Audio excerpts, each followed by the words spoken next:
Ah, okay.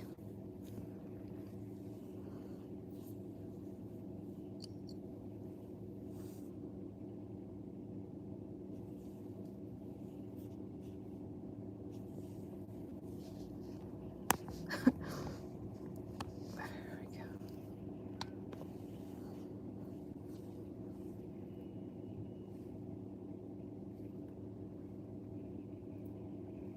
Hey there, YouTube. I hope you can hear me. Y'all, I hope y'all can hear me. I hope the camera can hear me.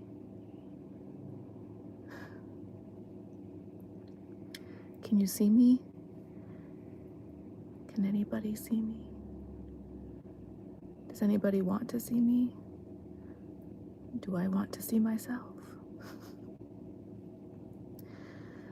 Oh gosh. I'm still trying to get a thumbnail.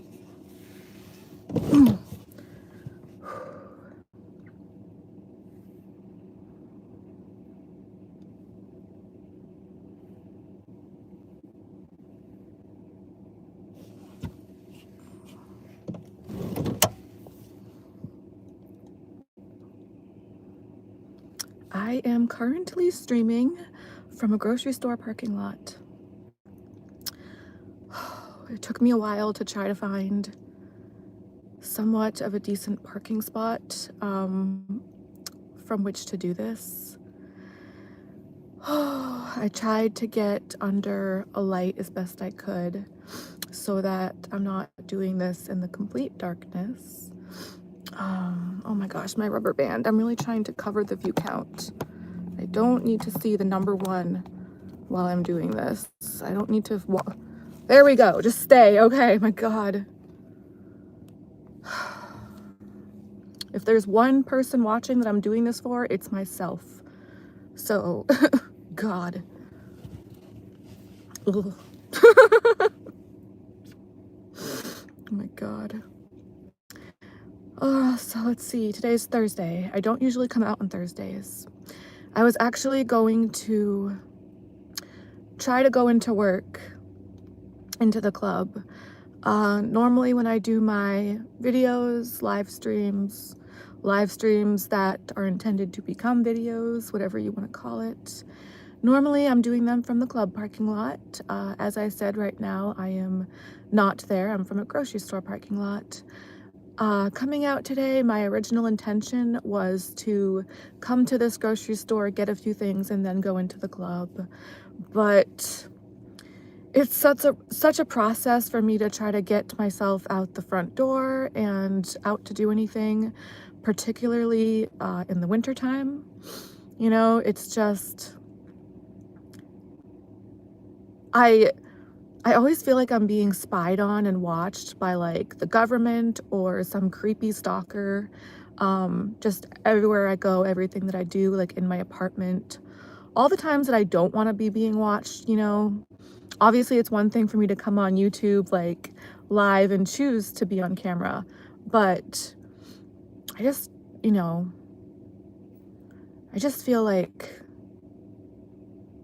yeah, I'm just always being watched when I don't want to be and spied on. But, you know, like the American government in particular, or just governments in general, have a reputation for doing that to some people. And the way that my existence is and things that have happened, I always get very unsettling, creepy vibes, very disturbing feelings. So, but however, I do sometimes wish that there was a camera on me when I'm getting ready to go out the door. There probably is, but like to actually do a video that way, maybe I should do a video that way sometime, but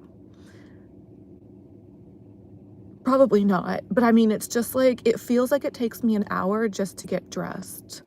Like the layers that I have to put on and just the time that it takes me to do it. Thinking about it, I'm like, why does it take that long? It really shouldn't take that long. I can see it taking maybe a few minutes, but it just ends up turning into like, because I check the time like when I start and when I stop, and I'm like, oh, I should be able to get out the door, like, you know, and to the store and to the club by this time period, you know, in this amount of time. And it's just always so much more time than I think it's going to take, than I want it to take, you know. It's ridiculous. So it's like, yeah, I'm just like, if I could watch it myself on video, on camera, like to see, like, why is this taking so long? Like, I'm wearing a corset that takes a moment or two to try to put on. Oh, but lately, one nice thing I can say right now is that I've been able to put my corsets on without having to loosen them first in the back. When I first started wearing them again this winter, up until this winter, I hadn't worn them for years and years. But this winter, when I first got back into wearing them, I had to loosen them in the back before I could put them on. And then after I put them on, I tightened them in the back. But lately, when I've been putting them back on, and for a while after I started wearing them, that was the case. But lately, the past couple of weeks, it's weird. It is really weird, actually, because I've actually gained weight, I'm pretty sure. Not that I've weighed myself to really check and see for sure. I haven't weighed myself in a long time, but I can just tell by the way that my body looks and feels that I've gained a bit of weight. But for whatever strange reason, even despite that, when I go to put my corsets on, obviously, yeah, after they're on from before, I tighten them. And then when I go to take them off later on, after they've been tightened in the back, I don't loosen them to take them off. I can take them off while they're still tight. So lately, going to put them back on, they're still in that state of having been tightened from before. So yeah, for a while I had to re-loosen them to put them back on, but lately I haven't been having to loosen them. I've just been able to put them back on in the tightened state somehow. It's a struggle, don't get me wrong. Like, I have to really suck in, obviously, and like yank, do a lot of like, you know, yanking motions and movements, but I have noticed a difference with that. I guess my body's getting more used to wearing them, probably, or something along those lines, I would guess. Because yeah, I've definitely gotten a bit larger in size, so I don't know, corsets are interesting. But let's see. So yeah, today's Thursday. I was thinking about going into the club to work. I mean, I have, you know, obviously I put my eyebrows on, a little bit of lipstick. Well, to be honest, I put the makeup on after already realizing I wasn't going to be going into the club. That was just for this video.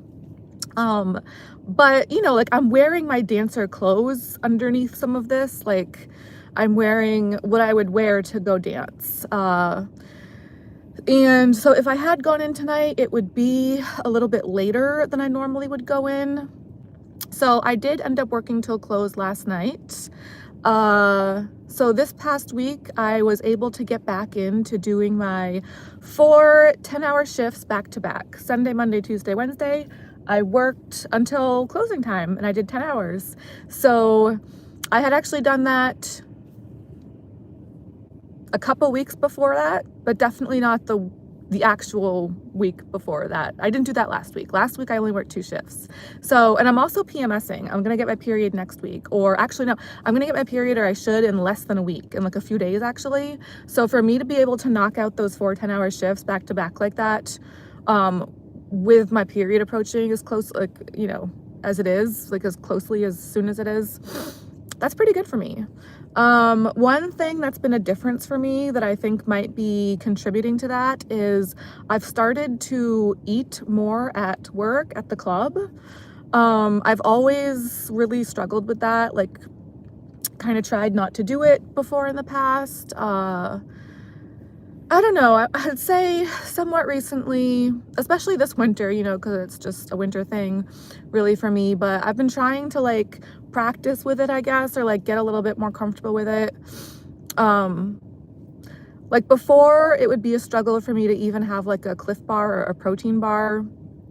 I would mostly probably just try to have like candy and, you know, like water or whatever. Just because, you know, I go upside down in the pole, and so if you, depending on what you have or what I have to be careful with that, because, you know, like, obviously, like, if you're going upside down on a pole after you have to choose the right foods, you know what I mean, for me to, or I know I do, for me to be doing that afterwards. I'm the kind of dancer, I go on the pole a lot, or typically I would try to, and I also go upside down on the pole a lot, typically, or would try to.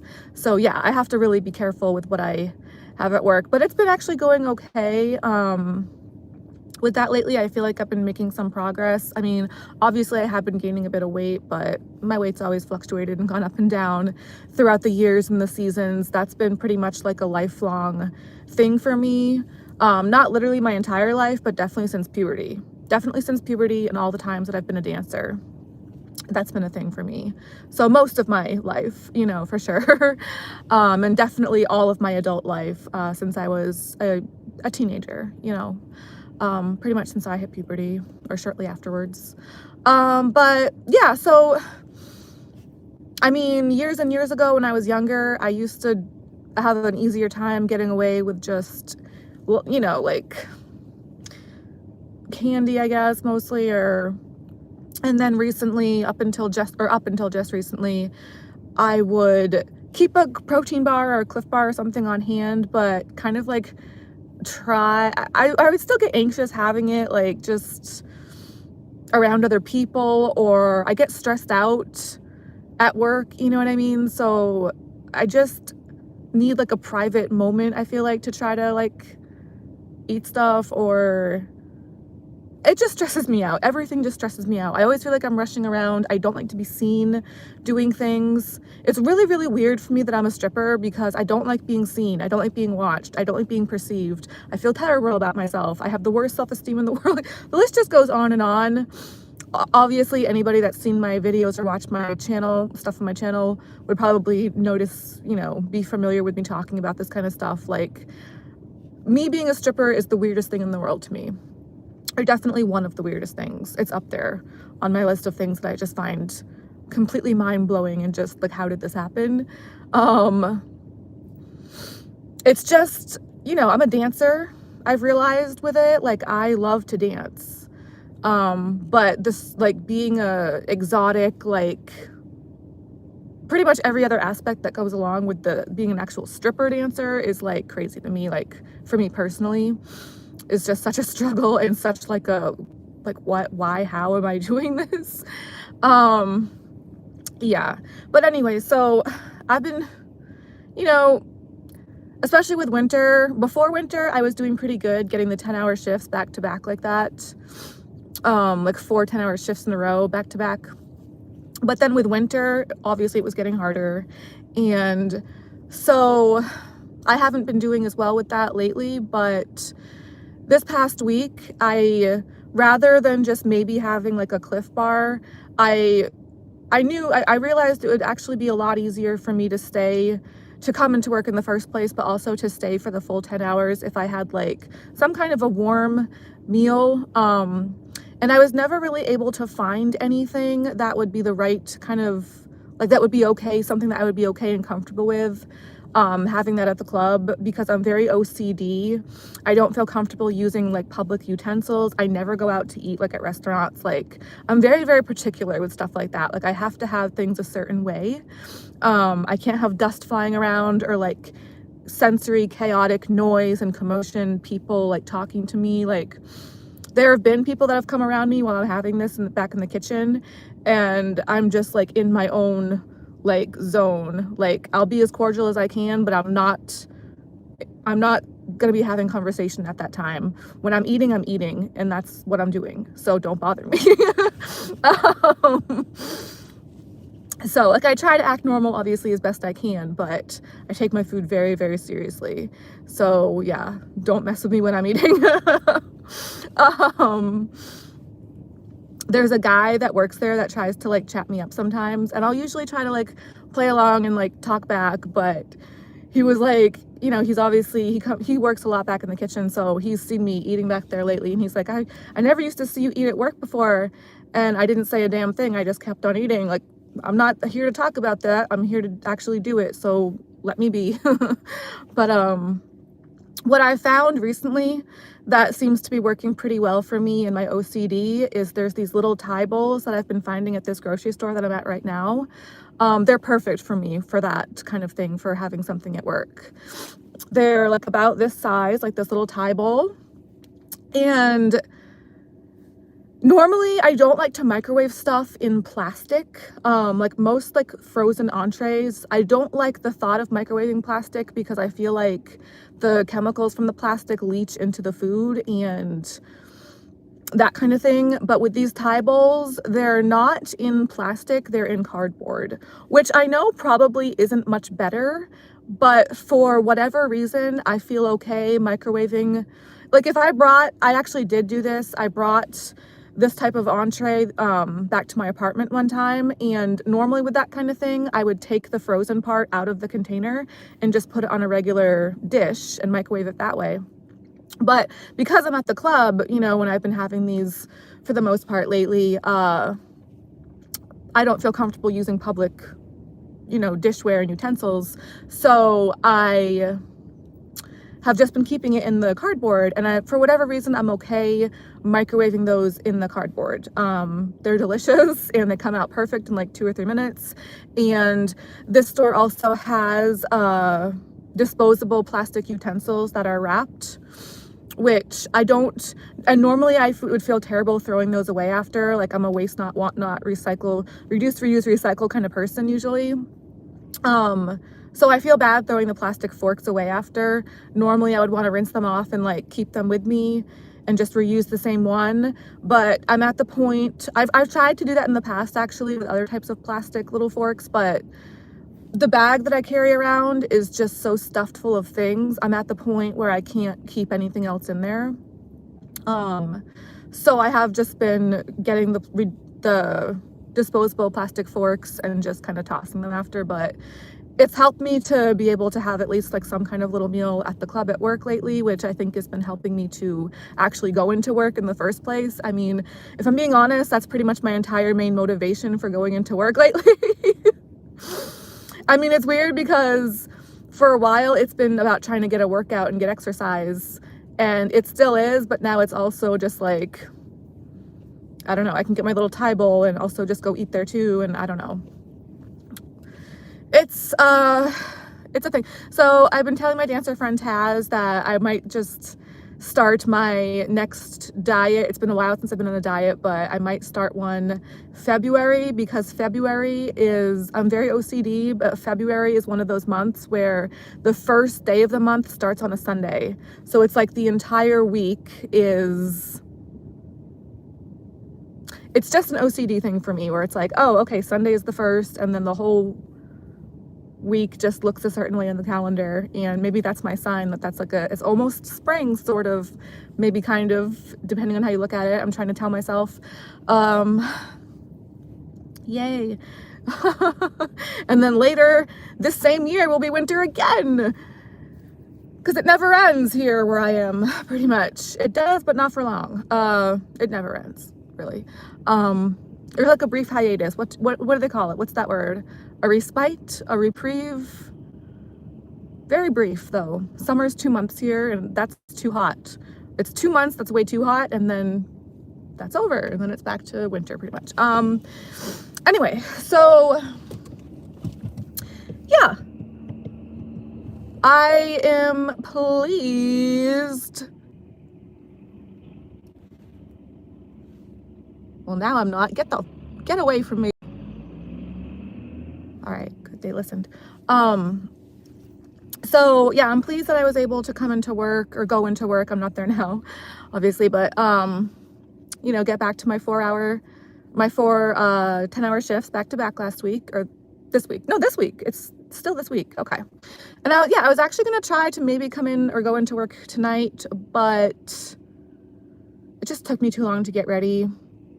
And I'm pretty sure it would be a male DJ tonight.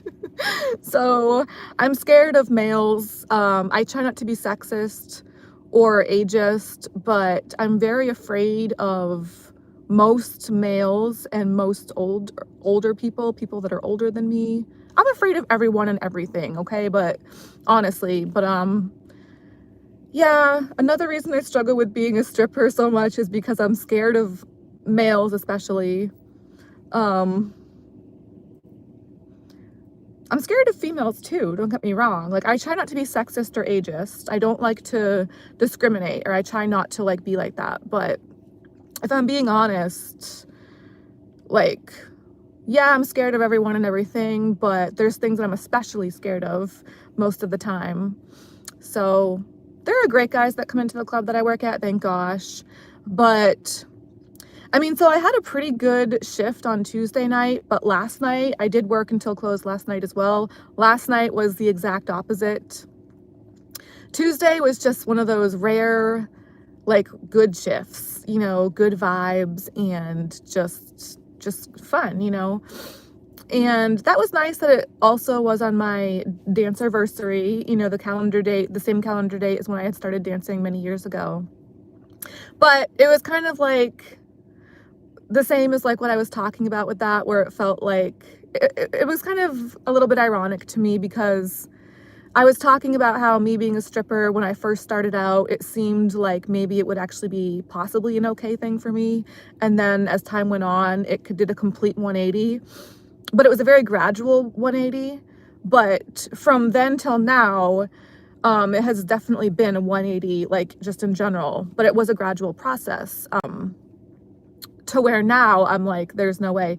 And yeah, like obviously, like I'm older, and that's like the fantasy for a lot of guys, it seems like, is for, you know, oh, you can't do this forever, and what are you gonna do when you get older? But like obviously I'm still hot. Like, you know, it's not like to any fault of my own, or it is, but I don't feel like it's completely my fault that I struggle so much as a dancer now.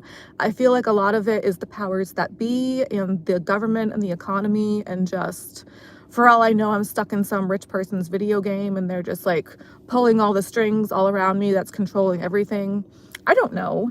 You know, I try to take self-responsibility and accountability for my own actions, but I work really hard, and I don't do well at the club, and I haven't for a while, the one that I work at. There's different things that factor into that, and I know one of the big things is that I try to avoid the guys there at all costs. But I don't completely. I definitely don't completely. I joke around about that, but I also really do, with some of the guys there, the ones that freak me out the least, and that the ones that actually seem to be friendly towards me and have good vibes sometimes. Of course I'll try to talk to those guys. Of course I will at least try, you know, when I can, or when I feel okay with, you know, approaching somebody or that kind of thing. There's a lot of big question marks and variables for me with my experience, especially now as a dancer, as a stripper. So I don't really know for sure. But anyways, yeah, it took me too long to get ready earlier tonight. I don't know.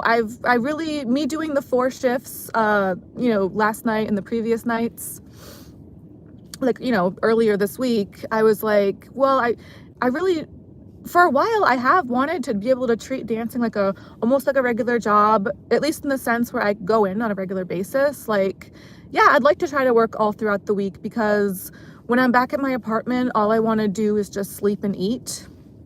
And, you know, I don't want to gain any more weight than I already have for the winter. Like, it's gonna be spring pretty soon, and I keep telling myself that I might start my next diet that I haven't been on in a while. So I don't know, I just don't like rotting in bed and shivering under the covers. It's also supposed to be negative temperatures, I think it said, for Saturday night, or I think starting tomorrow it's supposed to be like 0 degrees and below for like the next week, pretty much. Like this next week coming up, which is also the week that I'm supposed to be on my period, is supposed to be particularly freezing. So I'm really not too sure how I'm gonna do with that, you know, like if I'm gonna be able to still come out and go to work as much. So I wanted to really try to make the most of this week as best I could. And yeah, I was thinking about maybe going into work tonight, but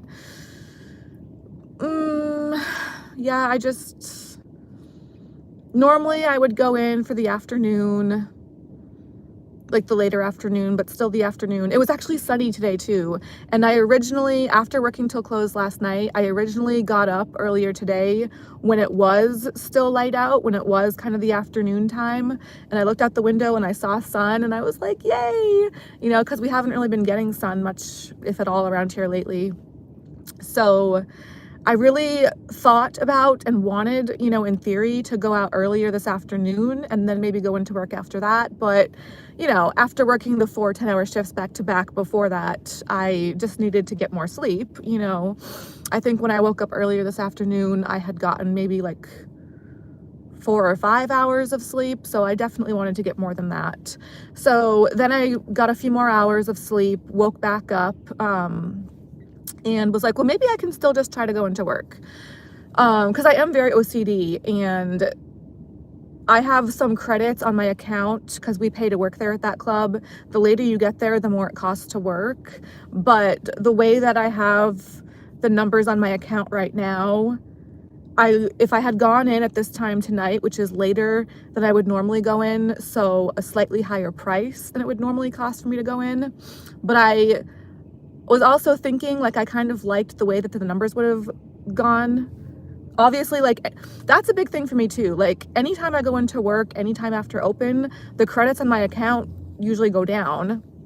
So I do have a good amount on there, but it would go very fast. The amount that we would pay to work there is high enough to the point where those credits, the more I go into work, those credits could go down very quickly. So I just, it does stress me out. And then there's also a separate fee that we pay as well on top of that.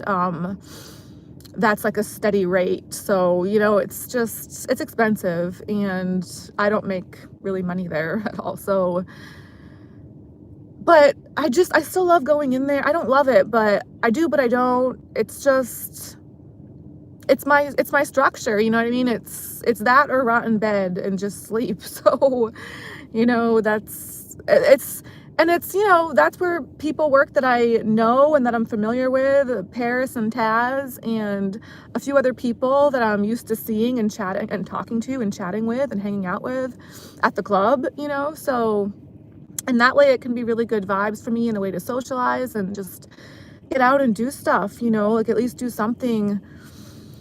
So I was telling myself I genuinely had the intention to go into work tonight, or I wanted to, but yeah, it just took me too long to get dressed and get ready. It's just such a process. And then I actually did call the club just to see how many dancers were already on the shift, you know, like on rotation and already there. And they said about 10, I think. So I don't know, that's not too many, but it's enough. And as the night goes on, typically more dancers will come in. So I don't know, I like to go on stage as much as possible, and the more dancers that are there, the longer I have to wait my turn in line, kind of thing. So I was just like, all right, I guess maybe just whatever. I knew I was already rushing, and I knew that I wanted to try to do a video, which was also my main motivation for coming out, you know, like that and the grocery store were the main things, honestly. But because yeah, also all throughout this week, me having those Thai bowls and at work and stuff, I haven't had popcorn at all this week. Normally when I'm not at work, and just normally in general back at my apartment, I will like eat a lot of popcorn and just watch like stuff on YouTube and just have popcorn and veg out, which is such a like kind of blissful state for me, like, you know, to just like veg out and relax and just kind of not have people all around me and like watching me, or at least not that I'm aware of watching me, and you know what I mean, just be able to like veg out, have my popcorn, have my YouTube, like just for fun YouTube, like watching other people and other things. And yeah, but you know, so this past week I haven't been doing that. I always tell myself, like, periodically, like I go on different like little times where I'll try to cut back on the popcorn, and because it does kind of snowball a lot of times where I like just go through bags and bags of it and like can't stop popping. Like once you pop, you can't stop. That definitely applies to me, but not for Pringles, mostly for popcorn. Like once I pop, I can't stop. So yeah, I don't know, but that's also a big part of why I come out to the grocery store now, is because all this past week, I haven't had any popcorn, which I'm used to having a lot of popcorn, and I just broke. Like I need my popcorn now because I can do it. It's easier for me to do it when I'm doing my shifts back to back like that, because then it's like I don't have time to get bored in between shifts. I just need to try to get as much sleep as I can in between shifts. Excuse me. And I can barely do that. Like working till close and then trying to go in as early as I can for the next shift shortly afterwards. I'm getting very little sleep in between, which sucks in a way, but it also is less time for me to just laze about popping popcorn. So, but then anytime I have a day off, or especially multiple days off in a row, I get so bored and so lonely that I'm just like, okay, I need my emotional support popcorn. Like, you know, like I don't really keep a lot of other food on hand at my apartment either. So, but popcorn can just last me a long time, I guess. So anyways, that was also a big motivation for me to come out today. But I was, you know, originally gonna try to work because, yeah, with the numbers on my account, even though I would have been coming in later than I usually do today, so the price would have been higher, I would have liked the way that the numbers would have gone down. It would have been an easy number for me to remember and just a number that I would have liked. Like, I'm very weird with stuff like that. But anyways, so yeah, and I usually work with a female DJ. It would have been a male DJ. I'm scared of guys, especially, like I try not to be, but I am. So there were a couple guy DJs years ago that used to work there that were just really not nice at all to me, and we had some issues that I still suffer. I still have like stress responses from that still to this day, and probably always will, or definitely for a long time I will. I'm still trying to like get over all of that stuff that went on with that situation with them.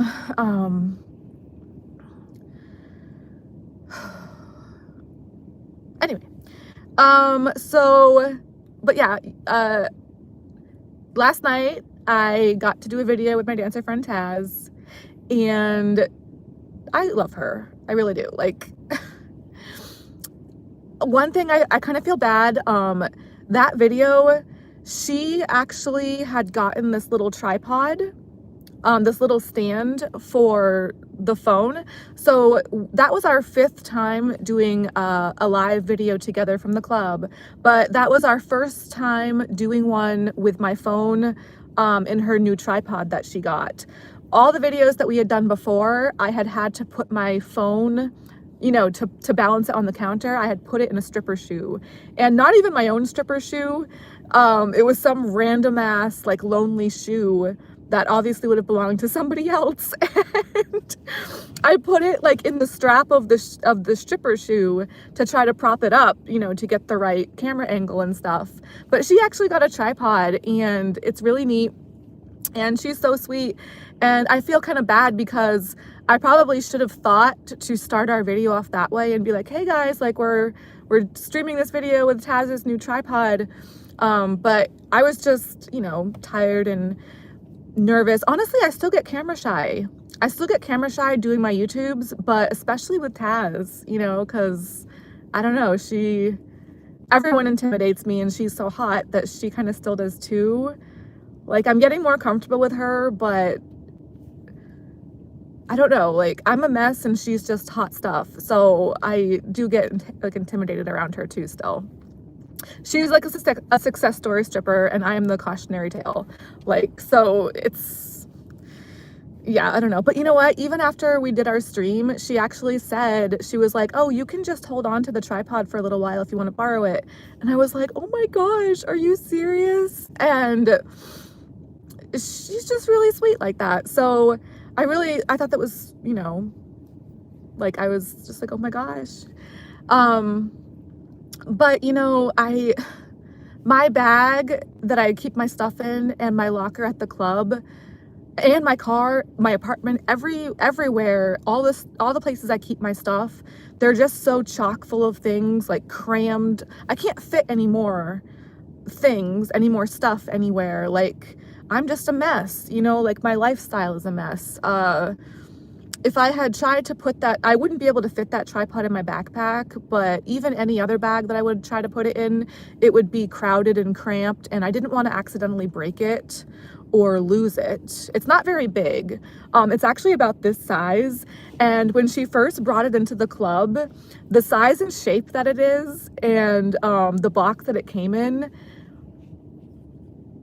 without being too graphic, let's just try to say the box especially looked like it could have been something else. And it was really funny because when she first showed it to me, she brought it into the club when I was on the stage. So she brings it in this box that's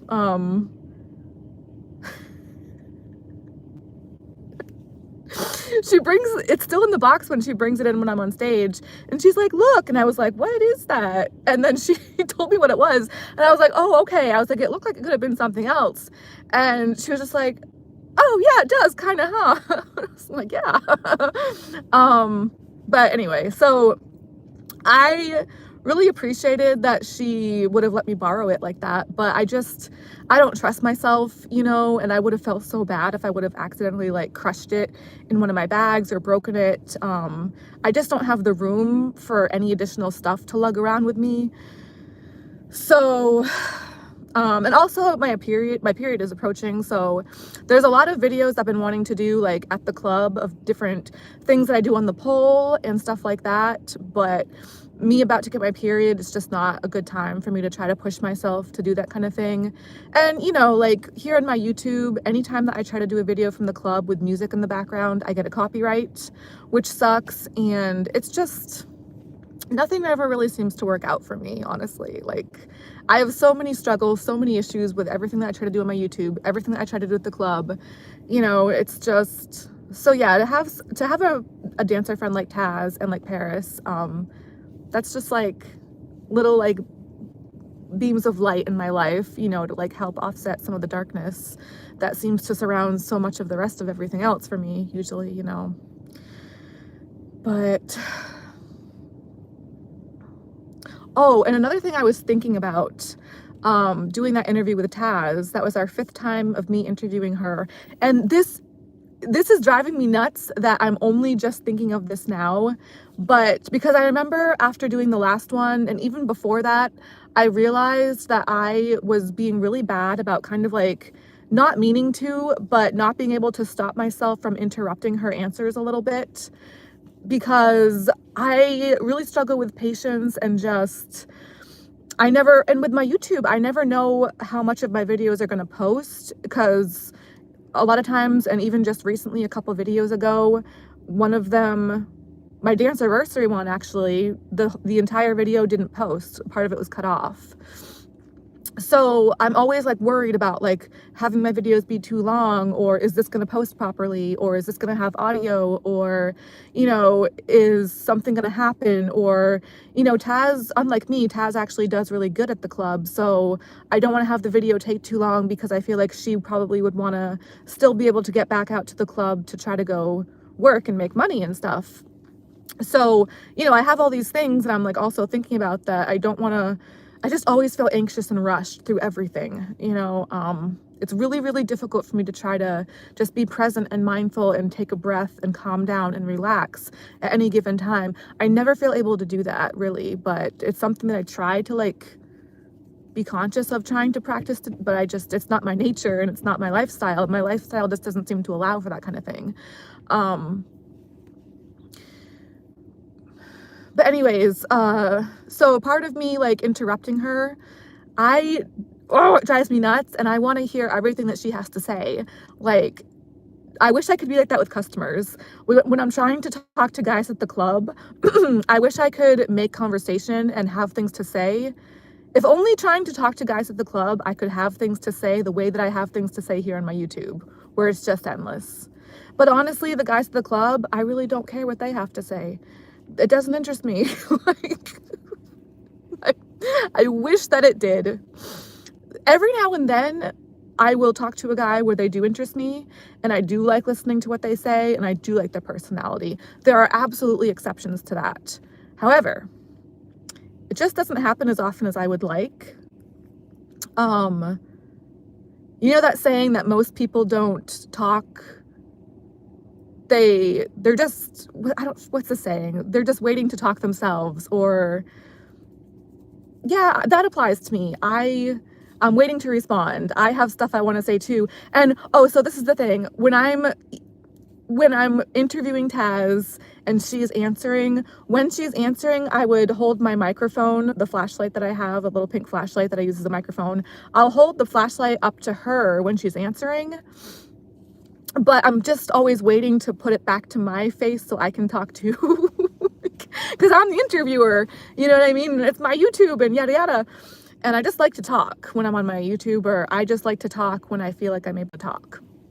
So I don't feel like I'm able to talk at the club. I don't think anybody cares what I have to say, like there or anywhere else, or like even on my YouTube anywhere. But at least on my YouTube, I'm able to just pretend. I don't know. but so, but what it drives me nuts. I'm just thinking about this now, but I feel like what I should have been doing this entire time, rather than just like put the flashlight microphone over to Taz's like face when she's answering, I should have actually handed it off to her so that when she's answering, she would be holding the microphone herself. And then just tell her, okay, Taz, we want you to give us your complete answer. And then when you're finished with your answer, then you hand the microphone back to me. So I know that you are completely finished saying what you want to say for your answer. And then it's my turn to speak again. Why did I not think of that sooner? And now, because now we're saying that the next time we do a live together, it's going to be her turn to interview me. So after we've just done 5 rounds of me interviewing her, this just finally comes, this very important idea, or what feels important to me, just comes into my brain now. I wish I had thought of that 5 videos ago. Damn it! Because oh, so it's like now I'm gonna be like, Taz, can we just redo every single interview? And this time, I feel like, isn't that something they do like in group therapy?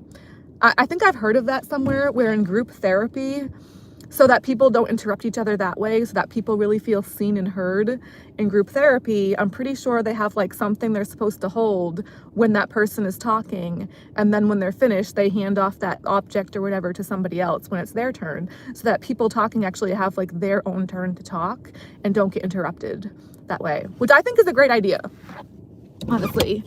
What do they call it? Like a spirit stick or something? Or is that just for cheerleading? I don't know. Anyway, so crap, like I'm just thinking of that now. But oh well, whoopsie. Damn it. But I haven't told her that yet, that I literally just thought of that last night back at my apartment after I had left the club and back at my place. Obviously after we had done that interview, I finally just thought of it then. After it's all a wrap.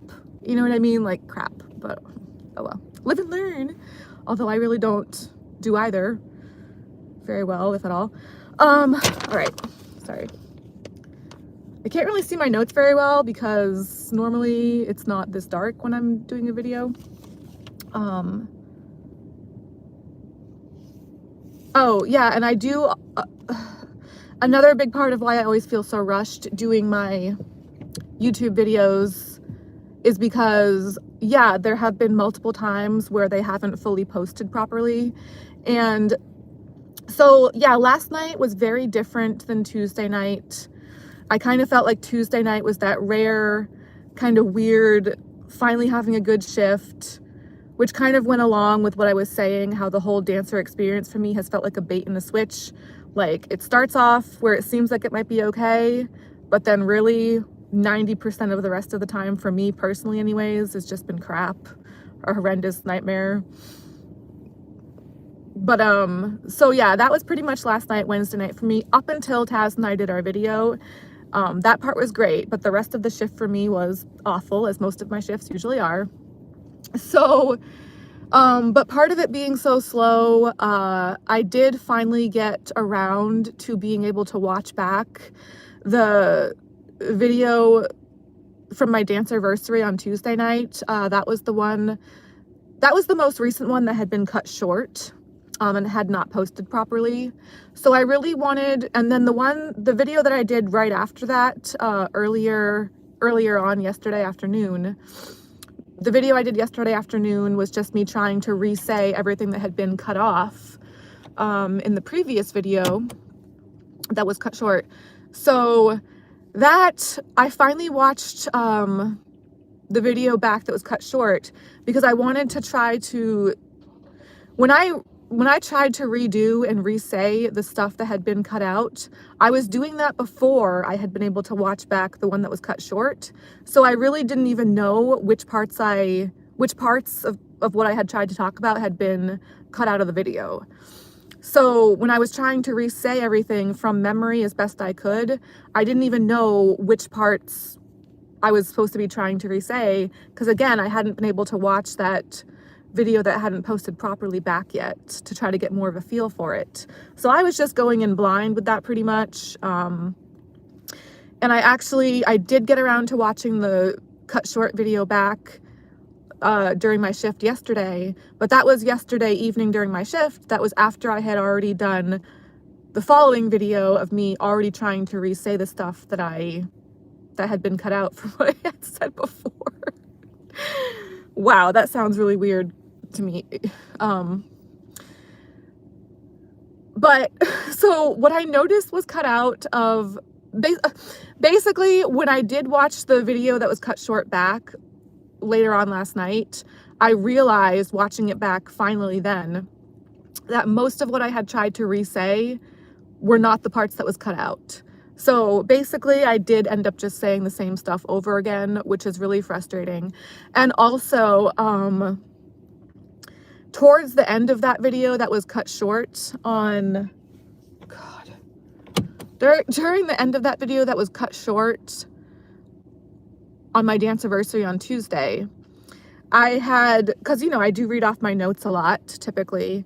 So there were a couple things on my notes, and there were two different topics, like the last couple of topics that I was going to be talking about for that video. And I remember I was trying to choose between the two, and I was like, okay, well, one of these things makes me really upset and the other one makes me laugh. And I was like, which one should I talk about first? And of course, I ended up choosing the crappy one that made me upset.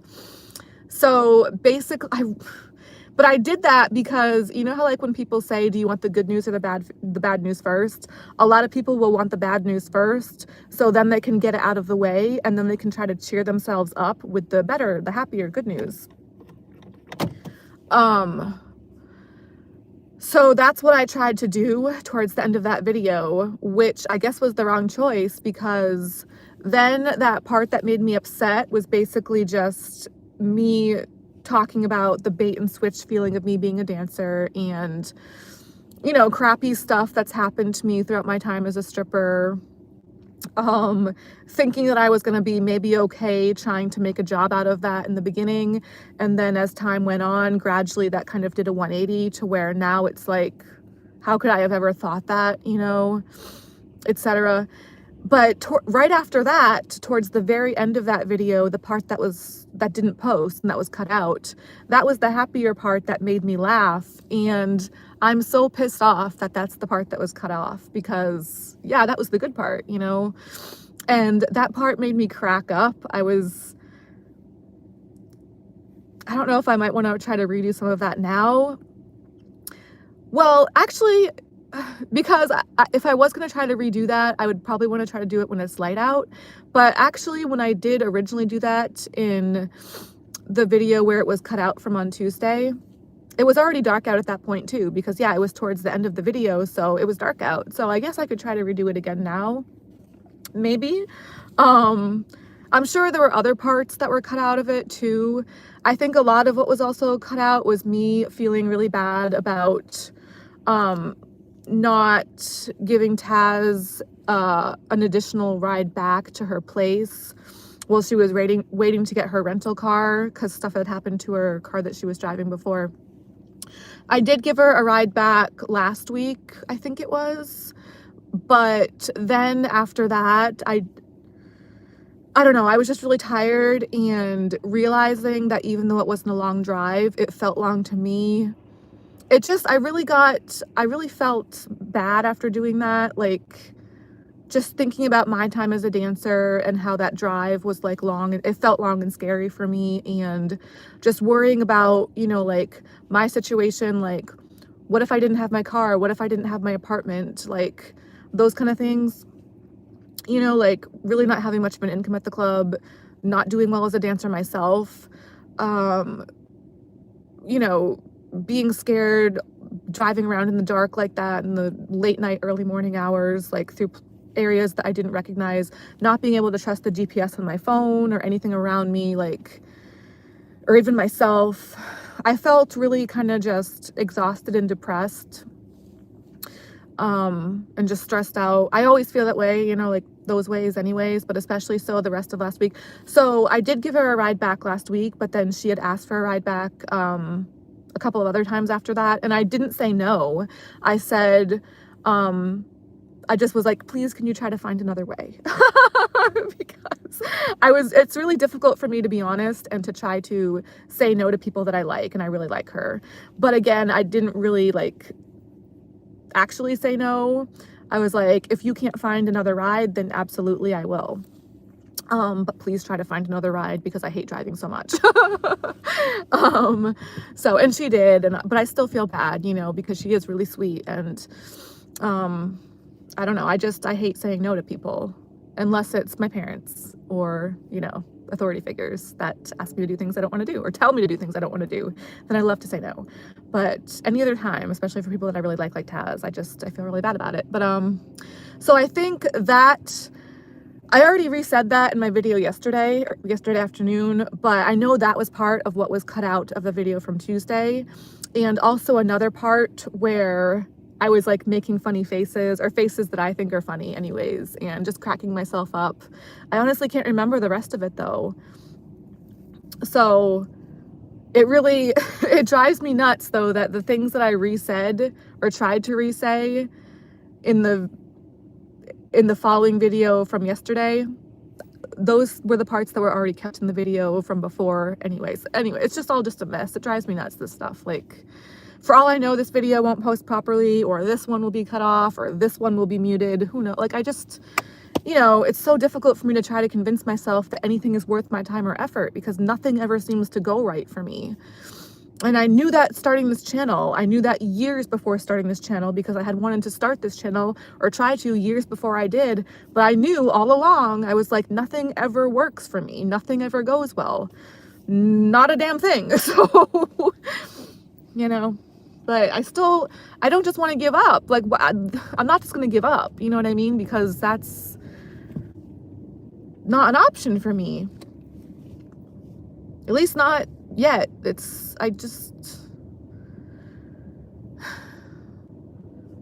And I was like, well, you know, me having so many issues with my videos on YouTube, what, should I just like stop trying to do my YouTube? And I was like, if I'm going to go by that logic, then it would make just as much sense for me to give up on everything else too, because nothing else in my world goes the way that I want to, or goes well either. Not the stripping, not anything else. So it's like, why would I give up on my YouTube? You know what I mean? It's like, if you're going to do that, just give up on everything else too, because nothing goes right for me. So rather than give up, I still want to just keep trying as best I can, because again, like, I just don't want to give up. Like, I don't know.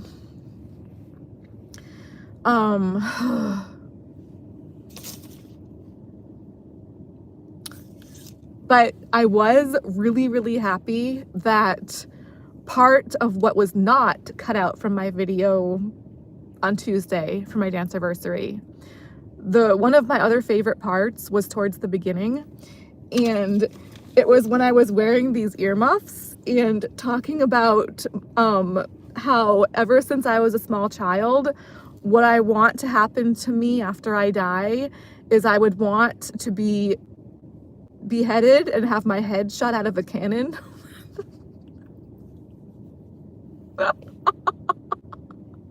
And then the rest of me, just do what you want. I don't care.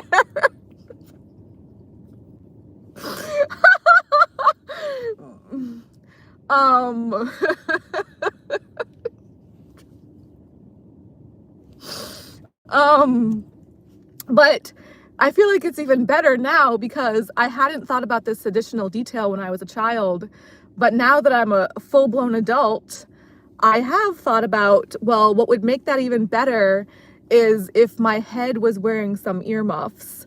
So that part is still in the video, and yes. So that cheers me up a bit, because that's like my favorite thing ever. All right.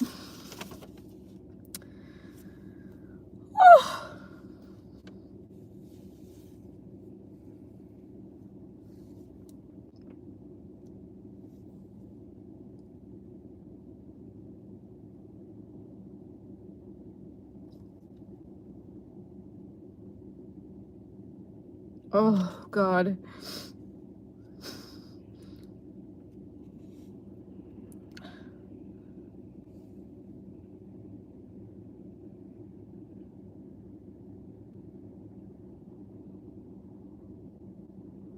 Well, yeah, back to that video not posting properly on Tuesday. I originally tried to contact YouTube help and support about that. I originally tried to do the chat option. Didn't fix it. That was a waste of time as well. So I did that later on Tuesday night, technically early Wednesday morning. But then I also tried to contact YouTube help and support the alternative route, which was by email, I guess. I did that option yesterday, or the following day. Well, the previous day from now, but the following day from when I had done the chat option. Excuse me. Haven't heard back from that. I don't know. I guess that the rest of that video is just gone forever, which really, I'm never gonna get over it. Like, I really should, but I won't. I just know that I won't. Their help and support section, I don't think it's very helpful. I'll just say that. Like, maybe that's something they could try to improve upon. That would be nice. Because so far, I've received 0 help with that video, and I want it fixed still, and I'll never give up on retrieving the rest of that content. That'll be my life's mission. I refuse to die. I refuse to leave this earth before I retrieve the rest of that video content and before it's fully posted. I'm going to get that video uploaded properly one of these days. One way or another, I'm gonna do it. Where is YouTube headquarters located, by the way? Is that a thing? Because it should be. It's probably on another planet, if it were to exist. Anyway, no, I'm gonna find a way. It's a mission. It's one of my many life missions. You know, yeah, Taz was talking about in our interview last night how she doesn't think that she doesn't feel like she's meant to be a mother. She doesn't want to have children. For me,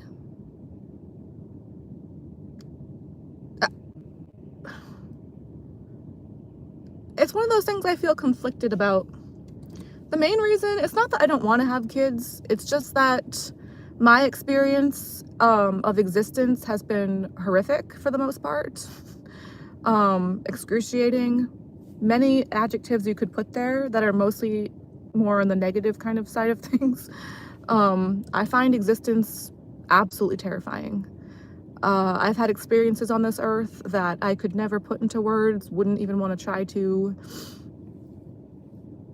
But also, like, just existence in general and what I've heard of, like, other things that have happened to other people. Like,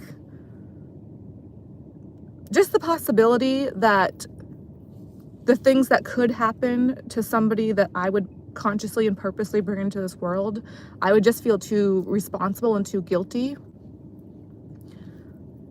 Like, I know there's the yin and the yang, and good things can happen too. You can't really have the good without the bad, or maybe you can't just like appreciate the good as much without the bad kind of thing, but I just can't bear the thought of harm coming to somebody that I would love and that I would have purposely created or brought to this earth. Like, there's too much responsibility that comes with it, and it's not even so much the financial sense or the, like, just trying to take care of them. I mean, it's that too, obviously, but I think it's more so just, especially once they're an adult and you can't really control as much of that or try to, it's like, it's just too mind-boggling to me. But in a lot of ways, it's like, I really feel like I could be a decent parent, or it's definitely something that I feel conflicted about because, yeah, it's not like I ever really set out to try to be this like tough, independent chick that doesn't need a man, or that was never really my thing, and it still isn't and never will be. Like I try my best to be as independent as I can, but it's mostly because I really feel like I don't have a choice, or that's just how things have kind of gone for me. That's how the cards have fallen, or I'm not really too sure how to put it. But I think another part of what got cut out of my video from Tuesday was me just kind of saying how I really just resent this feeling like this, I'm supposed to be this like prototype, or this like example of what happens to a stripper when they don't properly prepare for their future, or when they get older and still haven't found a way to segue out of the industry, or like the one that crashes and burns, the one that can't quite hack it without a man, like without getting married and having a regular kind of lifestyle or a regular job. I never really I never feel like I actively consciously chose to be a dancer in the first place. I kind of just, I don't know. I don't want to say I just fell into it, but that is, looking back now, how it kind of feels in a way. And yeah, I'm not the kind of person where I'm like, oh, I'm scared of guys and I don't think I really want to ever be in a relationship again. But I am also still conflicted about it. You know what I mean? Like, I don't know if it's like, oh, I don't feel whole or complete not being a wife or not being a mother. I don't really know how to feel about it. Maybe it's like one of the things where, like, in the winter, I kind of just can't help but to gain weight in the winter and then want to, downsize a little bit for the summer when it's hot, like really, really hot out. Like biologically, maybe like on kind of more subconscious level, I just naturally feel conflicted and maybe, yeah, a bit incomplete, not fulfilling my biological things that are supposed to happen. I don't know how to feel about this stuff, especially this day and age. Like, I just feel like there's too much to think about. There's too much to contemplate. There's too many different ways to look at things, too many different options, but then at the same time, not enough. Or again, it's just mind-boggling to me, where I'm just like, I can't do this. Like, I don't know, like, leave me alone. I don't know what to, just let me be. Or I don't know. It's really weird. But also, it's like when I asked Taz what else she might want to do for work if she wasn't a dancer, her response, she said that she would want to pretty much still be in the adult industry, it sounded like really popular on OnlyFans, or I think she said also like a Victoria's Secret model, which I guess isn't technically in the adult industry, but it seems like it's still kind of along the lines of like modeling, using your looks. I'm not saying that's a bad thing, especially with her looks. I can see why she would want to do that. But it just kind of like reminded me that for myself, and with how much I struggle being a stripper, being in the adult industry, if I could choose any other job, like without having to worry about things like college and circumstances and finances, there are so many other jobs. It's weird because there's not like any kind of regular jobs that are like, that could maybe be available to me where I'm coming from and where I am, that I would want. But if like we're really trying to like think about like endless possibilities, or if reality and circumstances weren't really an issue for me as much as they are, there are a lot of other kinds of jobs in theory that I think that I would really love to do and be good at. One of them actually being like doing interviews with people, because oh my gosh, I love to interview people that I'm actually interested in, like Taz and Paris. And I wish Paris would come on and do more interviews with me. And then even lots of other dancers at the club, or just, I love interviewing people. I would love to be like a humanitarian type of person, like an entrepreneur, philanthropist type of person, organize events, charities, online, or even in person. I think actually if I had a choice, I'd rather do in person. Again, if I had different circumstances that would allow for more actual options and possibilities for me, like in-person therapy. Like, I know for that kind of thing you have to go to school and blah blah blah, but I don't know, I just everything in my world, or like where I come from, just seems to be like damn near impossible. Or you got to do things the traditional way, like go to school for this many years, get this different degree, this many different degrees on paper, and you know. But again, like if I didn't have to worry as much about that kind of stuff, like the roadblocks, and to make things so damn difficult, like I would love to have kind of jobs where I could work with people and help people, or try to organize events. I mean, there's just so many different things that I think that I would love to be able to try to do.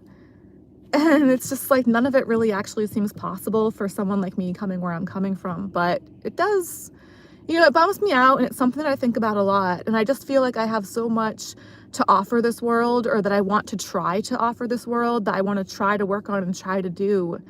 And I don't know how to try to go about doing any of it,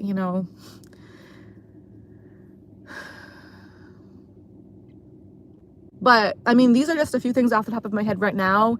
If I were to really sit down and think more, I mean, I could come up with a much longer list. I could come up with a lot of different things of stuff that I would probably want to try and to do with my life. Right now it's just an existence, really, and that's what it has been for the most part for quite a while, it seems like. But anyway,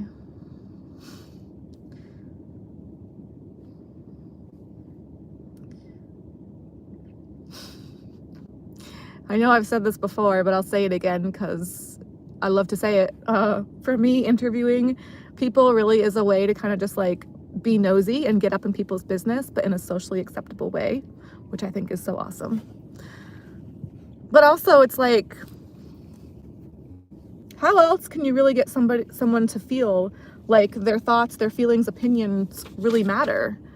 It's like if you're interviewing a famous person, or I don't know, a politician or whatever, it's kind of like maybe you're just putting them on the spot to like try to get them to prove that they're a good person, or a good candidate as somebody to look up to and respect, or make laws, be followed as a famous person. I don't know. But especially if you're just interviewing like a parent or a friend or a coworker, how else can you really get somebody to feel like, or get to know someone like that?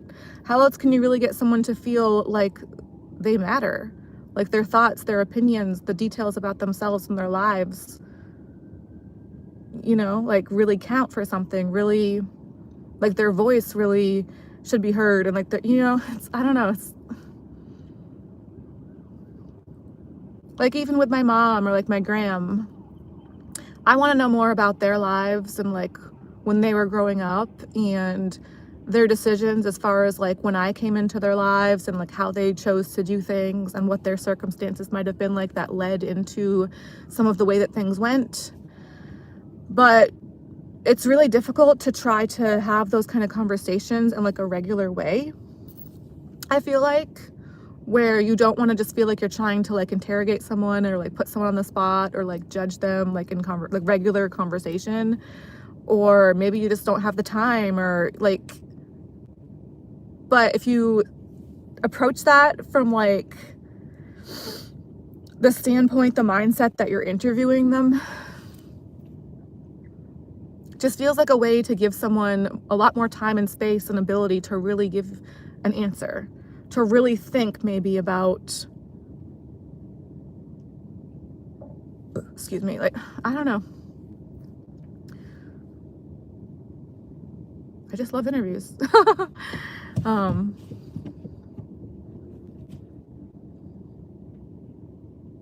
Yeah, and I'm so much up in my own head, so much, my own weird, chaotic world, that it feels great to just take a break from that and try to get to know somebody else. I think that's why I would love to work with other people in the future if I could, you know, just to get out of a little bit of my own stuff, my own endless, chaotic, stressful, overwhelming, just mess, you know, and just to try to take a break from that, focus on somebody else for a little bit. What's their world like? What's their perspective?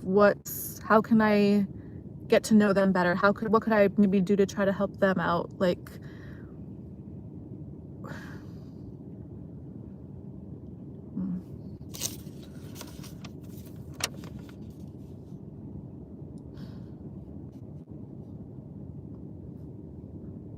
these notes are oh God, oh.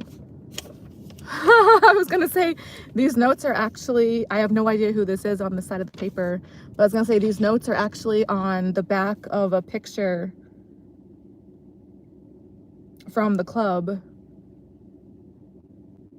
I don't know who that is, so I don't know if they would mind their photo being, it was just half of it. It wasn't the full thing. It's just like the eyeballs. Yeah, this picture's from the club. One of the managers, there's 2 female managers at the club that I work at, and one of them was going through a bunch of old pictures the other night, and that was a trip. She kind of let Taz and I and a couple other dancers, you know, kind of take a quick look at some of them too, just to see if we remembered some of these people, because these pictures are from like years and years ago. So most of the dancers in these pictures are no longer at the club. So she was like, do you remember this person? And, you know, but there's that club has seen a lot of dancers throughout the years, and a lot of people in general.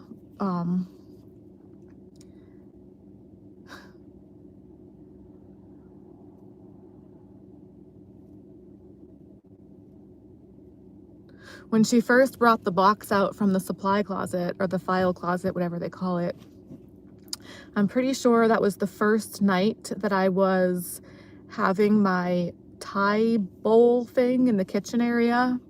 So that was like my first time having that, like using the mic. That was my first time. This is my first week, my first time. Like this week has been my first time using that microwave in the kitchen there. Yeah, like back to me, as far as like me eating at the club, usually I would have a hard time even having a protein bar. And if I did have a protein bar, I would try to have it like in a private area where nobody could see me. Like I would try to like duck off and hide somewhere to have it and just like get rid of it, like just get it over with, you know what I mean? Like, but yeah, even with the Thai bowls, especially because now when I have the Thai bowls, I microwave them because they're frozen, you know. So this has been my first time using the microwave in the kitchen at the club, and after microwaving them, I don't want to have to go all the way up the stairs to go, I don't know where, I'm not going to be able to find a private area usually, so I'll just have them there in the kitchen next to the microwave. So it's like the opposite of when I'm back at my apartment eating by myself and having popcorn and stuff. When I'm eating in private, I never want it to stop, because it's like I can finally, that's my only way to like experience pleasure or experience something that actually feels good and enjoyable, and I just don't want it to ever end or stop. I could just keep eating if I would allow myself to, if I didn't force myself to like stop at a certain point, I could just keep, oh my God, I've had my lights on this entire time. Oh crap. Yeah, when I'm eating by myself, it never lasts long enough, I feel like, and I just wish that it could like last forever. But when I'm eating in front of other people, like at the club or whatever, I want that to be over as quickly as possible. It's the exact opposite. I'm like, let's just get this the F over with. I don't want people around me. I don't want anything else around me. I don't want anybody to see me. Like, I just want to get it over with, get it done, and be finished with it. And oh my gosh, it stresses me out so much. So anyways, I'm pretty sure Sunday night was my first night like daring to do that, like to use the microwave for the first time and experiment with, you know, eating there in the kitchen at the club where other people could walk by and there could be other people around. And it was kind of funny timing, because right after I was like starting the process of like getting that ready with the microwave and stuff is when this female manager came into the kitchen, because the filing room with the boxes of pictures is also in the kitchen. So she came over to that area like right after I was starting to prepare that stuff. And I was like, oh crap, like what bad timing. And my favorite manager was also working that night. So this Thai bowl had been in my car for a few hours before I took it into the club to microwave it. So obviously it's like winter, so it's really cold out here. So it was still mostly frozen, and I'm pretty sure it was still okay, but it was slightly thawing, and I don't know, like it just kind of smelled a little weird to me. I don't think it was bad or anything, but just, I don't know. It's like not fancy gourmet by any means. It's like the cheapest little Thai bowl I could find. So it just, I think, probably smelled like cheap microwave Thai food, you know? And this female manager is like starting to go through these boxes of, you know, like photos and stuff, old photos. And my favorite manager was also working that night. And as I start to eat my Thai bowl, I could hear my favorite manager all of a sudden comes over to that area where she is. And I thought I heard the female manager say that it smelled like crap, like exploitative word back there. And I thought she was talking about the food that I had just microwaved. So I was like really embarrassed, you know, because my favorite manager was there, and like I'm not used to eating in front of people. And I don't know, I just felt like that just made it feel worse for me. And I was like, oh gosh, like this stuff smells really weird. And I don't know, it just kind of added to that stressful feeling for me. And then, but I went and I asked Taz later, my dancer friend Taz, shortly afterwards, after I had wrapped that process up finally. When I saw her later, she had just been back in that area as well, like shortly afterwards. And I was like, Taz, do you think it smells weird in the kitchen? And she's always so awesome. She was just, I don't think she had seen me eating back there that time. But she was just like, oh, it smells, yeah, like butter, or I don't know. She said it smelled like something good. So I was like, okay, well, she at least didn't say that it smelled like crap. You know what I mean? Like she said it smelled like something, but like something good, pretty much, like not like what the female manager had said. But so the following night, that female manager was going through those photos again. And I think that was the night that I actually got to see some of them. I didn't look at the photos the first night when she said that, because I was just, it just didn't happen that night. And I was like, I thought she was talking about my food smelling like crap. So I was like feeling kind of weird. But then the following night, she was back in those pictures. And at some point, I think I heard her saying something like that again. But this time I realized that she was actually talking, or I think she was actually talking about the filing room where the photos and the boxes are kept, like all the old paperwork. So because that storage room is full of like a bunch of old stuff like that, and people, I guess, don't usually go back there. So this time when I heard her mentioning it to someone else, or I kind of got more of like some context where it sounded like they were actually talking about the filing room, like the storage room.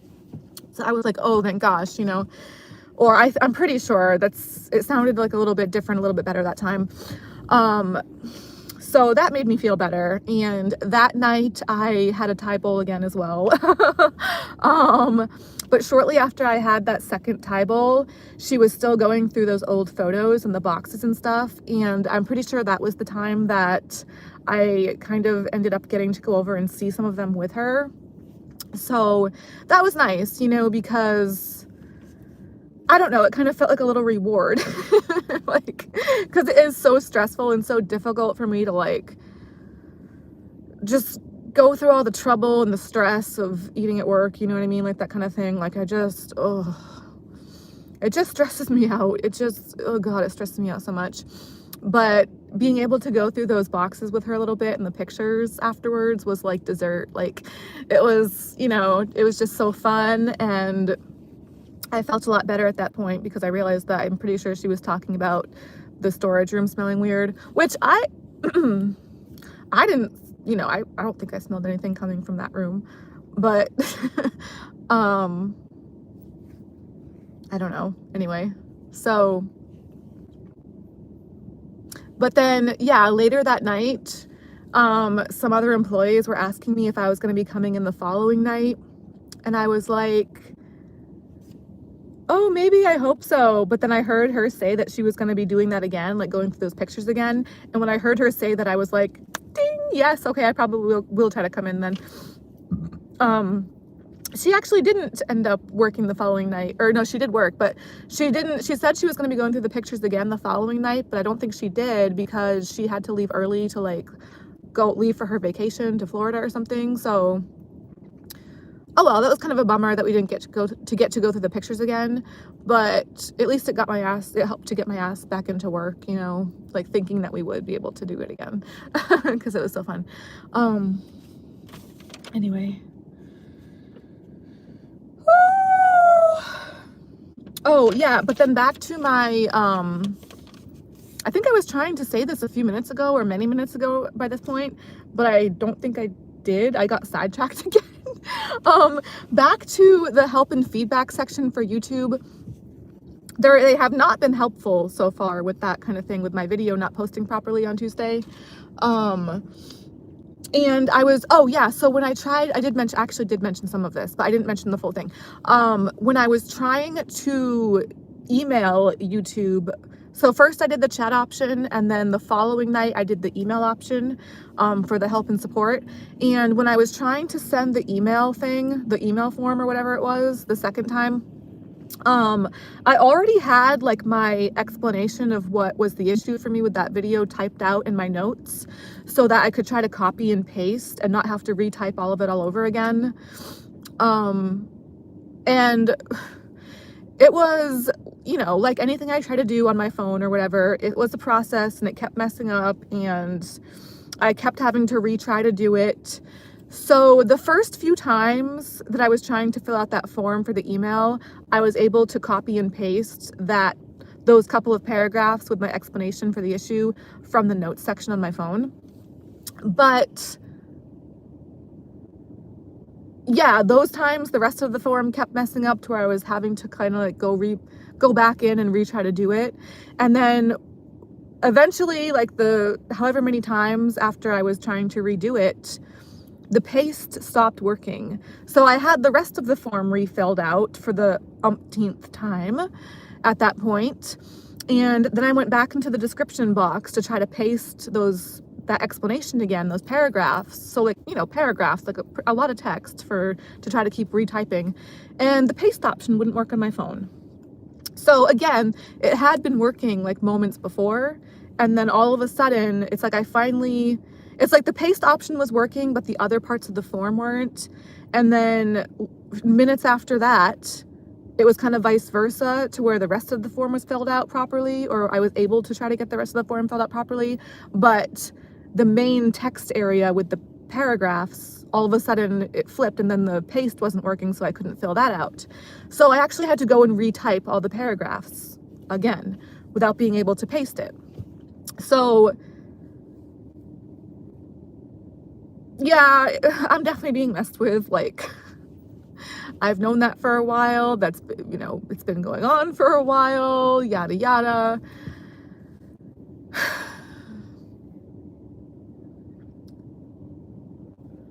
I don't know. I don't get it. Like, isn't life difficult enough? Like,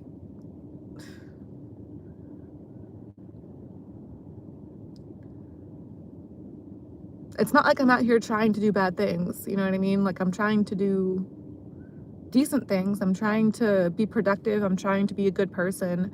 I'm trying to do what feels right for me, etc., etc. I really don't get it. Like, I don't know. Some people or some things are just like that, I guess. But what a waste. What a waste. You know, like, it's wasteful. Because if you have the power and the ability to tamper with electronics or tamper with things on the internet, why not do so in a positive way to make things better rather than worse? I don't know. All right, let's see. I think that's most of what I have on this paper. Oh, I gotta try to look up. I gotta try to look up with my face, but keep the paper down, which is not easy to do.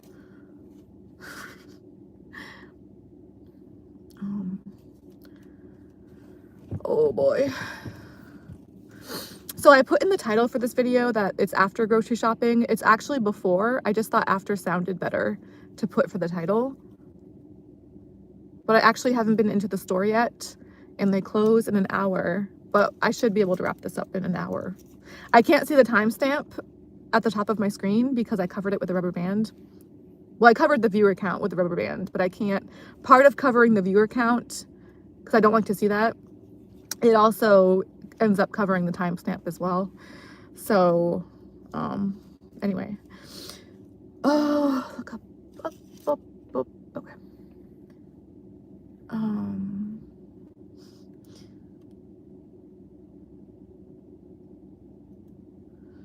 I'm tired.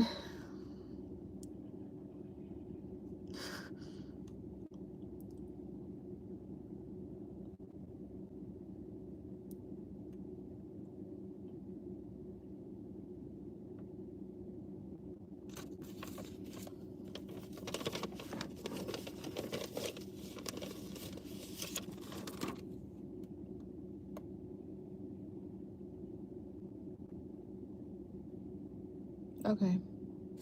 Yeah, there's only one more thing. I don't really want to wrap things up on the, actually, okay, so I was gonna say there was one more thing that's on these notes, technically two. So it's kind of like similar to my video on Tuesday where it's like kind of like a negative and a positive. Hopefully this whole video posts okay, because I'm still going to want to try to do the negative before the positive so I can try to use the positive to cheer myself back up. Oh, it's 8 o'clock on the dot. So also back when I was in the kitchen with that female manager, for part of that time, Taz came over to that area as well and was also going through some of the pictures with us. And we came across one of the dancers that used to work there. And from what I've seen of Taz, she seems to be a very direct, she'll just say things like in a very matter-of-fact kind of way. So when she came across the picture of one of the older dancers that had used to work there,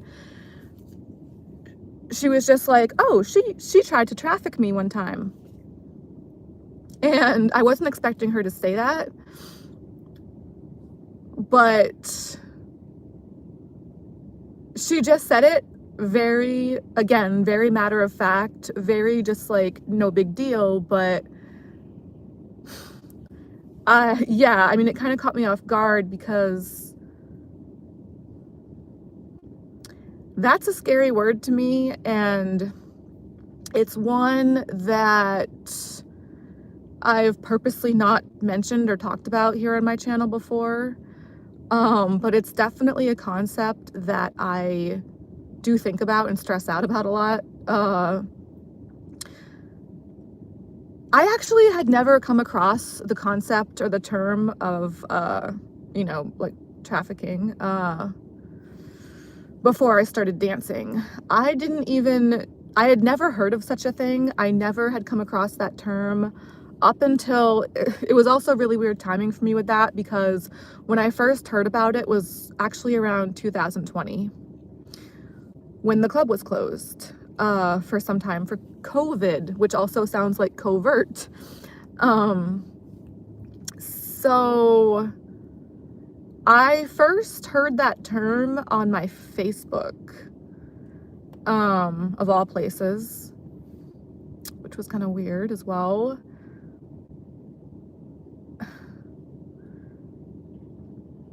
But ever since I've come across that term and become a little bit more familiar with what it supposedly is, or I guess there's a lot of different types, or I don't know, but ever since I've come across the term, I've definitely like been freaked out about it. And I did think it was really weird timing that I first learned about it a little bit when COVID was going on.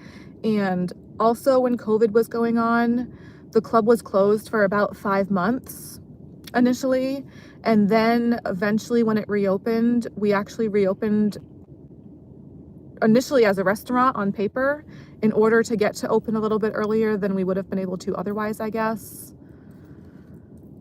But for a while there, we still had to wear the face masks, and we weren't able to get tipped on stage as dancers there. We were only able to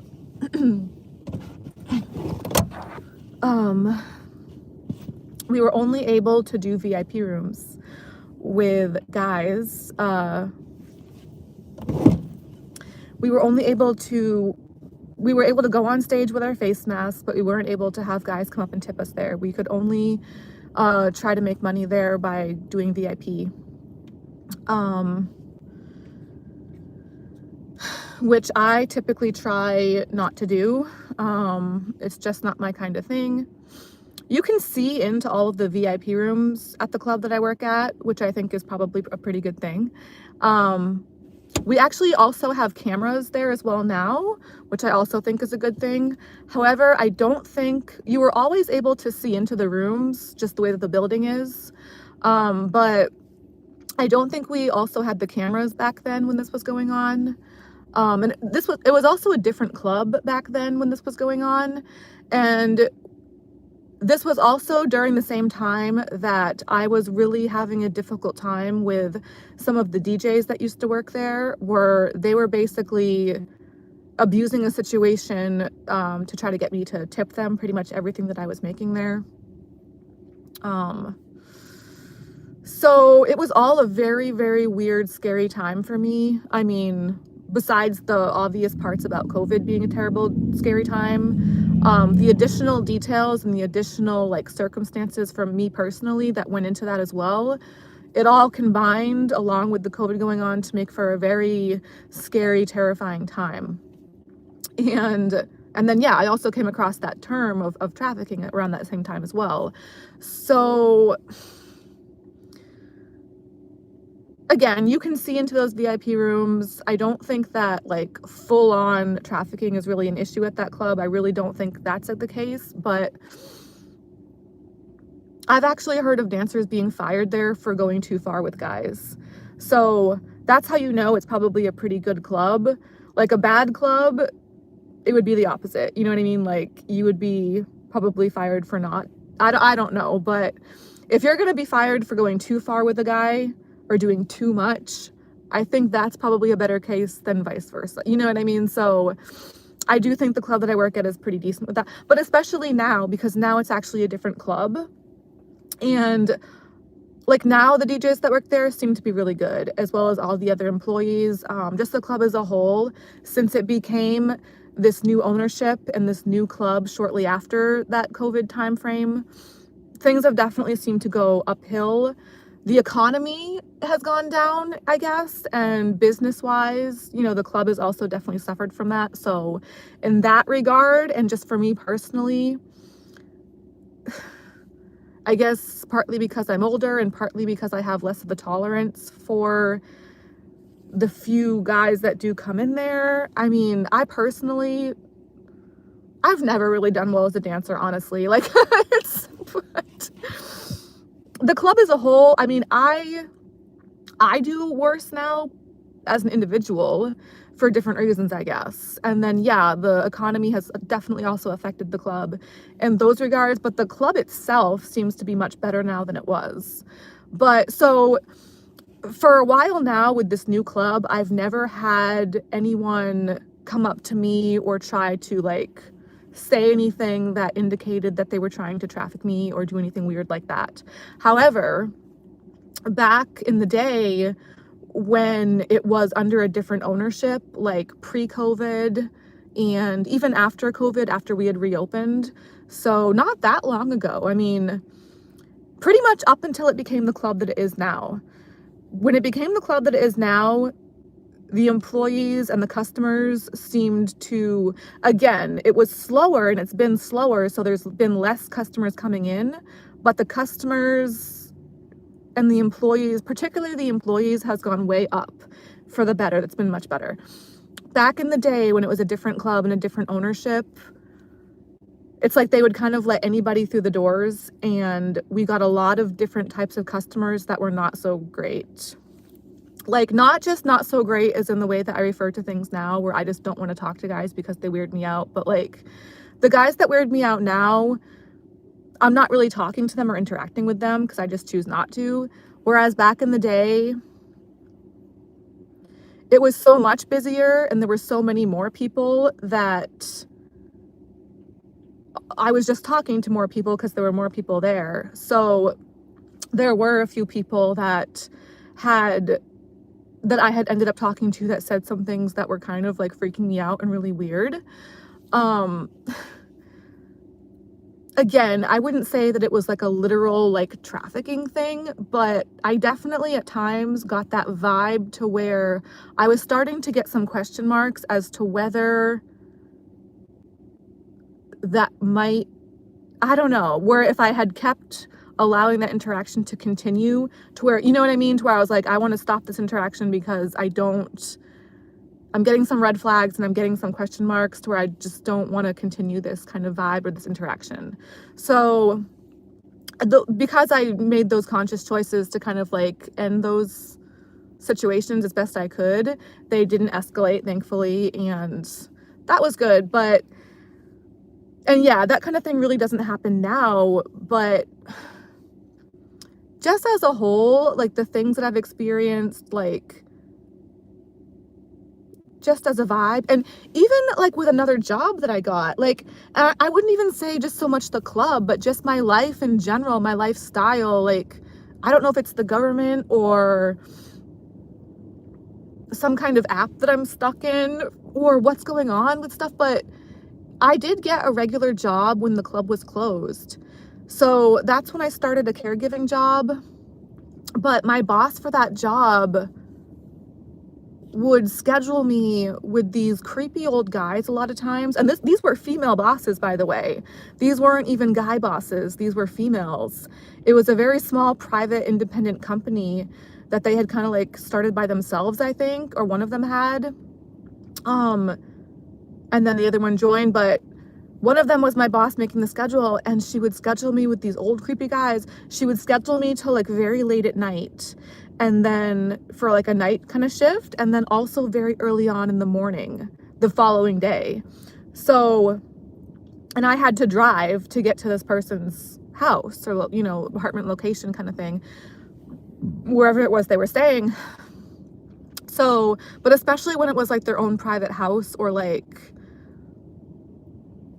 not like an old person facility.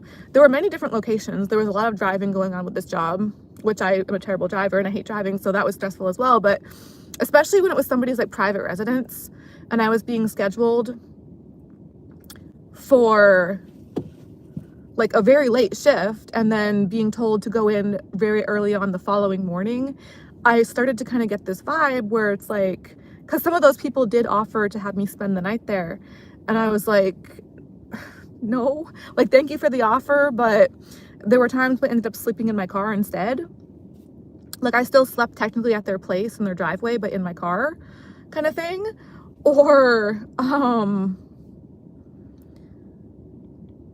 like a lot of times when I would try to call my boss and talk to her on the phone about stuff, it was such a mess, like so many different things going on with like getting rescheduled. The schedule was all over the place. I wasn't getting any health care or benefits. I was being told I was going to be reimbursed for my driving with the money for the driving, and I really wasn't. I mean, I could go on and on and on. This kind of thing would have to be its own private or its own separate video probably. But I mean, when I would talk to my boss on the phone, it would sound almost like it would get really staticky a lot of the times to where I couldn't really hear what she was saying. It wouldn't, and I haven't had this happen with any other like people that I've talked to on the phone. So I don't think it was an issue with my phone. Like I've never really had this happen, at least not much that I can think of. Maybe from time to time, like it's been like a weird kind of call, like with a family member, but for the most part, it was like a regular, consistent thing with this female boss for that job, to where almost every time we talked on the phone or every time, because she would change my schedule all around. Like I would be scheduled at one place one time, and then so there was a lot of like talking on the phone, me driving around like a crazy person from place to place on the fly. Um, for me to even sign in for that job, I would have to text her my hours, like through text messaging. There wasn't any kind of like time card or a way to punch in for that kind of job. So it was all just very, very weird. Like I went into it thinking that I was finally going to have like a normal kind of job maybe, and it wasn't normal by any means. And I don't know, I got weird vibes with that too. Trying to talk to her on the phone, it would be staticky. It would sound like I was talking to like a robot, or like she was talking into some kind of voice changer.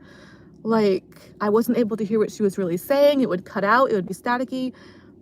So trying to get that kind of communication that was needed for those kind of situations, me driving around from place to place in the middle of the night, places I wasn't familiar with, and feeling like there needed to be some kind of communication there. We really couldn't have that kind of level of communication that I wanted to try to get with her, like we were supposed to be able to have, because the phone calls weren't going through properly or just wasn't sounding right. I couldn't really hear what she was saying. I even had an older woman try to, like, I think she was trying to hint towards me doing stuff with her one time. I don't really know because it didn't go that far, because I just ended up leaving after my shift was over, but she was like trying to get me to stay with her after hours, and it was all very weird. Like, and this isn't even related to the club as far as I know. These were female bosses for a totally different kind of job. So it's like,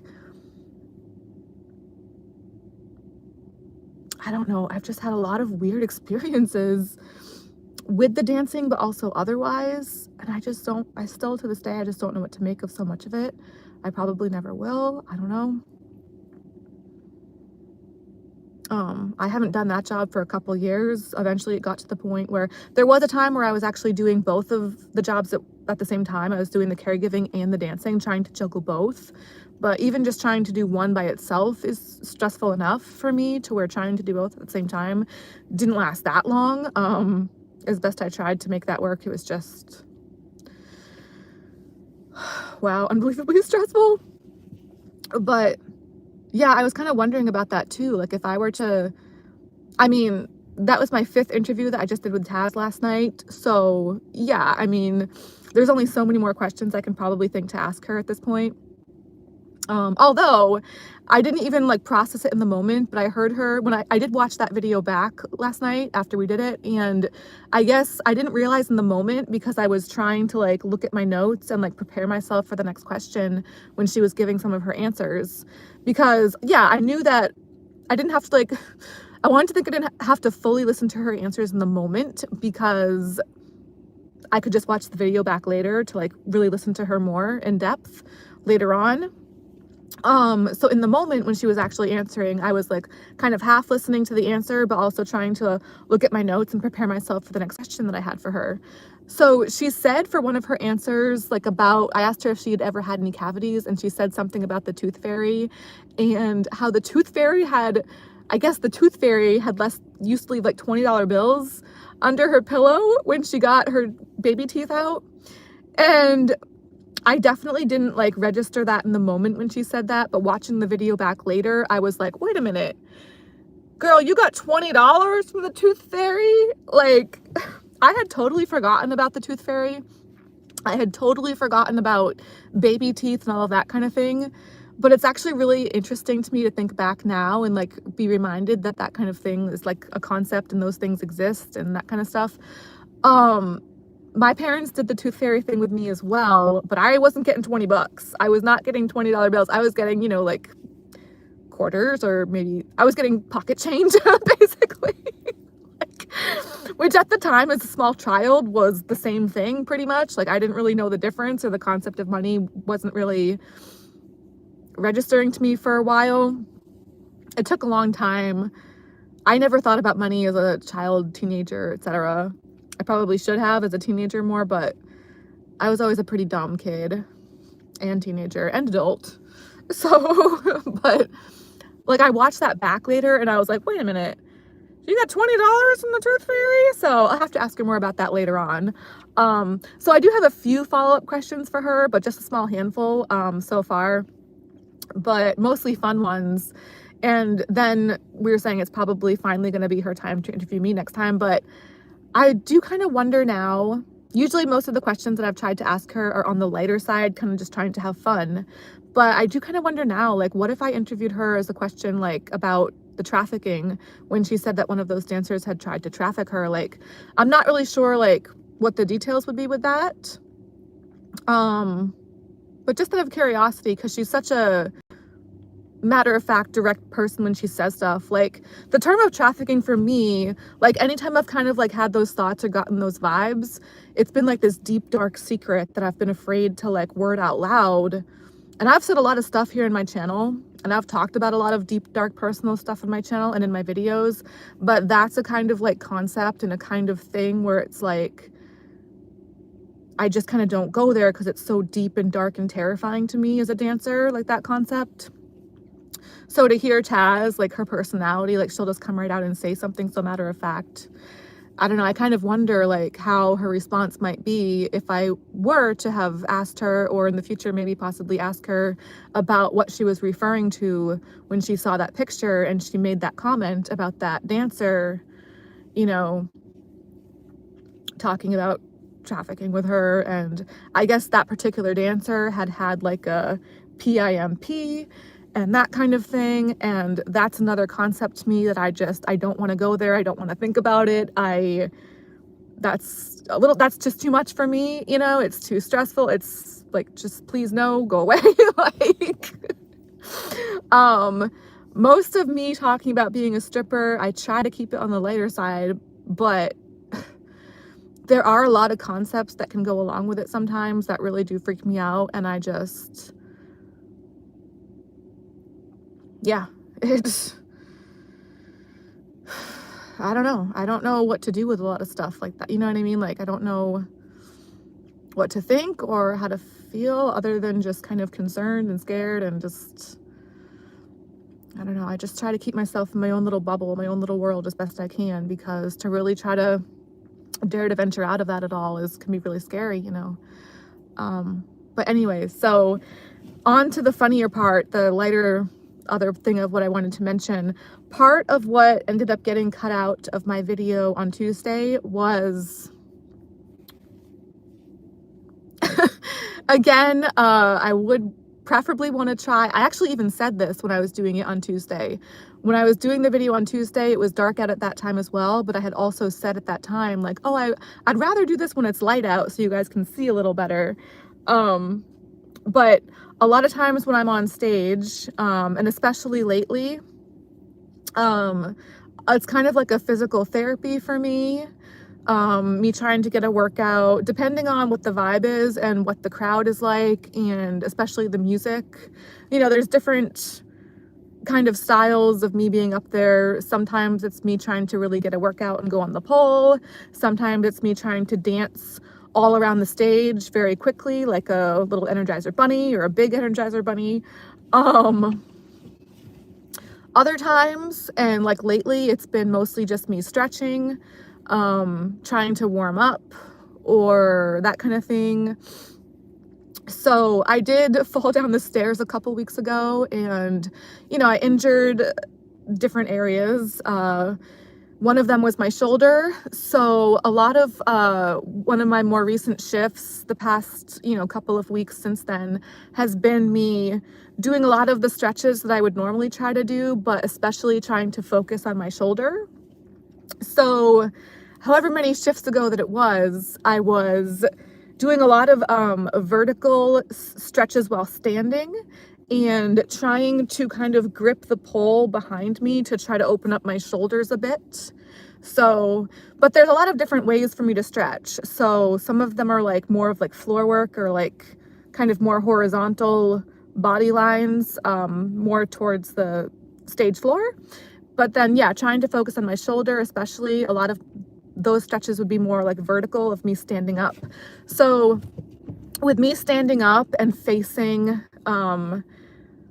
like the DJ booth pretty much most of the time, I'm also facing at this time that I was doing this, I mean, I do this from time to time, but I was doing it a lot lately, trying to stretch my shoulder and stuff. I was facing the DJ booth while standing with the pole, kind of just trying to reach behind me to get the pole and stuff. And and so facing the DJ booth, this was earlier on in the shift when it was slower. I was also facing most of the few other people that were also in the club at the time. Again, it was just a small handful because it was earlier on, it was a slow time.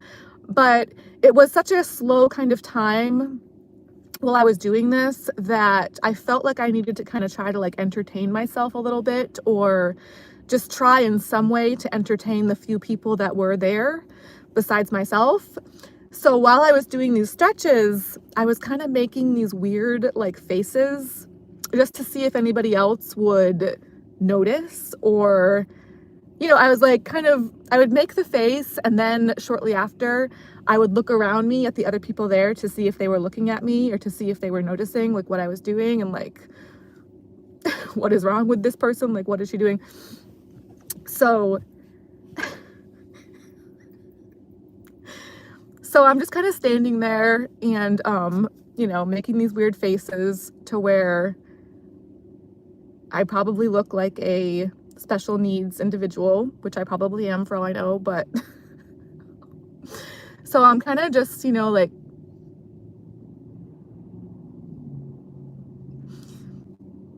I really can't do it like on camera the way that I can at the club, because at the club, on camera, it's harder for me not to laugh. I don't know why, but so I have to pretend that the pole's behind me, and then I'm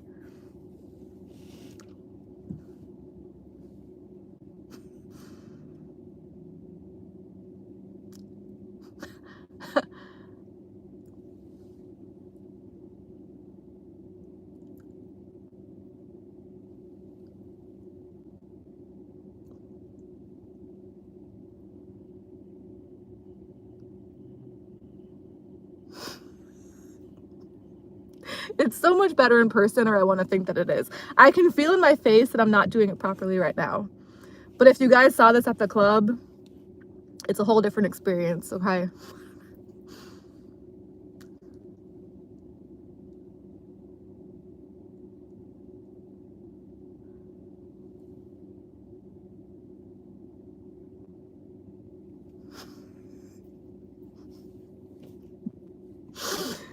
Usually I'm looking up towards the ceiling when I'm doing these faces. I don't know why. And usually towards the ceiling or like looking up, there's all these flashing lights flashing in my eyes, but sometimes it's different a lot of times, but sometimes I can find different directions in different areas where it's not so much the case. Or I definitely can't do this all the time, depending on how the lights are. Well, because it's earlier on in the shift. If this were later at night, I probably couldn't do it, because especially as it gets later on in the shift, the lights tend to get crazier and like more strobes and like bright flashing stuff all over the place. But because this is earlier on in the shift, sometimes earlier on the lights are a little bit less intense and less crazy going on up there. So that's why earlier on I can sometimes find a spot towards the ceiling to look up towards and kind of just make weird faces like that. So I'll do that for a few moments, like better in person, obviously, or better at the club than now. And then after, I'll look back down and I'll kind of like scan the room and see if there's like never any response. Like nobody really seems to notice. People are really just doing their own thing. Like nobody. But yeah, I'm somebody that likes to try to make other people laugh, and myself included. I like to try to like cheer myself up, just entertain myself, etc. It does work in the moment a little bit, but nobody else really seems to notice or like respond. Like they don't seem like they're noticing. So like, but for me, I just feel like if I were somebody else and somebody else were me doing that on stage, I would definitely notice. There's no way that I wouldn't notice that. I would be like, how could I not notice that? And I wouldn't just act like it was no big deal. I would respond and I would be like, what are you doing? I would probably go right up to the stage and be like, "Are you okay? Like, do we need to call you a special someone to come do something?"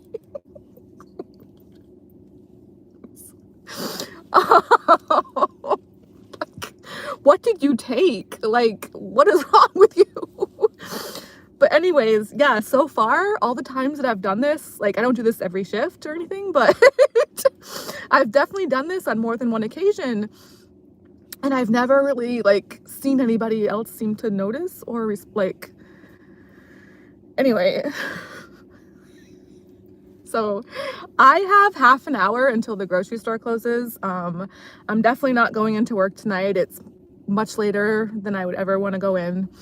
But hey, at least I had that thought earlier that I might at least try for it, you know? So also I want to think some kind of progress for me with stuff like that. So, cause yeah, I do want to try to get better about, you know, working in the winter as much as I can still. And despite all these different things that I struggle with as a dancer and with my trying to make a schedule there for myself as best I can, I get really mad at myself when I just rot in bed, you know. Otherwise, it's nice in the moment, it's amazing in the moment, but I do feel really guilty about it, you know. And I know that's not healthy to like do that. Catching up on sleep is one thing, but then to let that escalate to like days and days in a row that's to a point where I just feel like, okay, like that's not healthy, and that's like making things worse rather than better at that point, and yada yada. So I'm really, really worried about next week though, because it's going to be a combination of my period as well as negative degree temperatures, like multiple days and nights in a row. So that's scary and not nice to think about, but just gonna try to deal with it all as best I can, as I would normally attempt to do. It is winter after all, so it's gonna be cold, and it has been, and it will continue to be. However, February is the shortest month, and then, you know, spring is not too far after that, blah blah blah, whatever. I don't know. I don't know. I've definitely struggled a lot this winter, as I always would, but I think also in a lot of ways I don't want to jinx it, but I feel like in a lot of ways I've done pretty decently okay with some stuff, like especially with my YouTube. I was saying before winter started, and I was really worried about whether or not I was going to be able to continue with my YouTube for the winter. And so far, I mean, I've still been coming on my YouTube and doing videos pretty frequently, you know, not as much, and not to the quality obviously hasn't been to where I would like for it to be.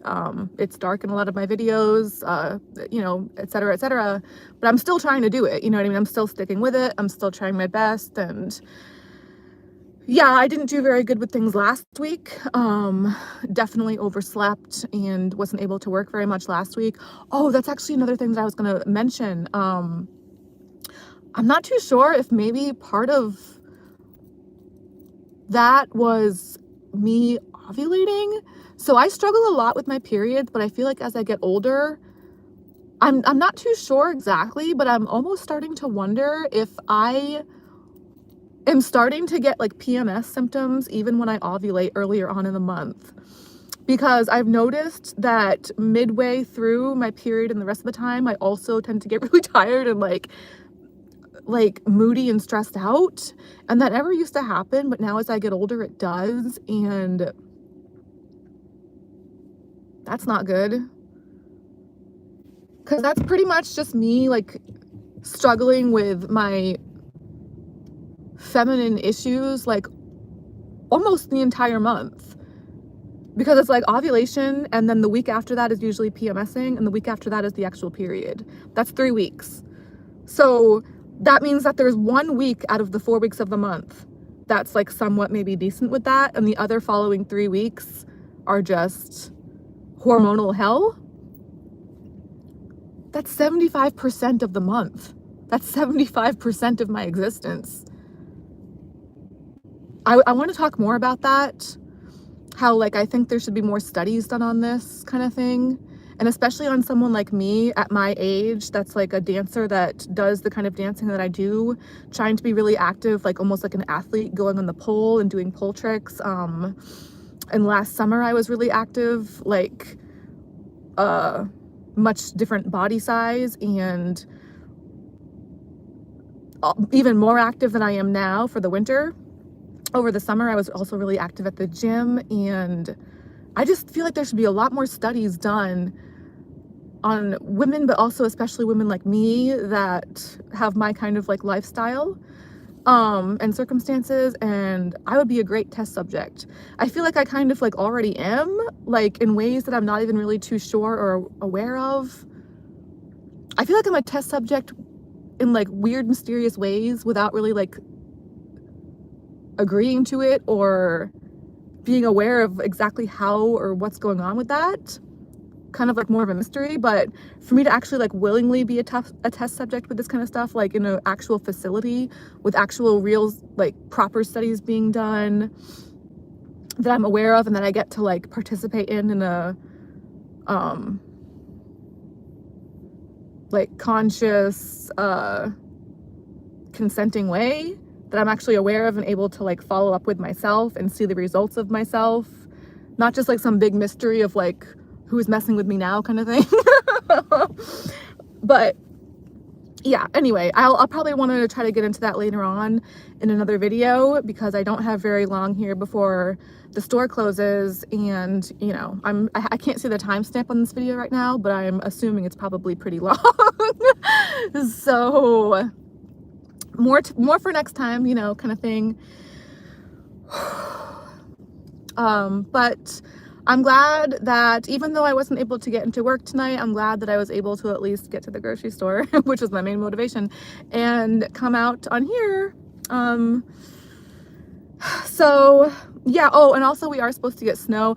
Normally I try to do videos on Sunday when I can, but we're supposed to get snow this Sunday, which has been happening a lot lately, it seems. So I'm not too sure if I'll be able to still come on this Sunday with the snow and stuff, but who knows, maybe. I mean, I'm still gonna try for it if I'm able to work it into things, you know, as best I can. We'll see. But until next time, I'm definitely gonna try to come back on as soon as I can, and until then, I guess I'll say for now, sooner than later. Sorry to say. Ooh. So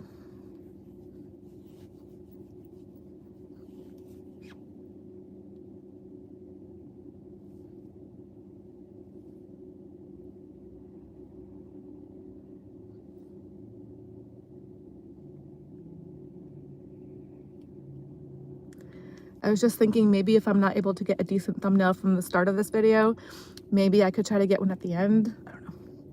But anyway, all right, well, that's all for now, folks. Till next time, hope you guys are well. Peace out for now.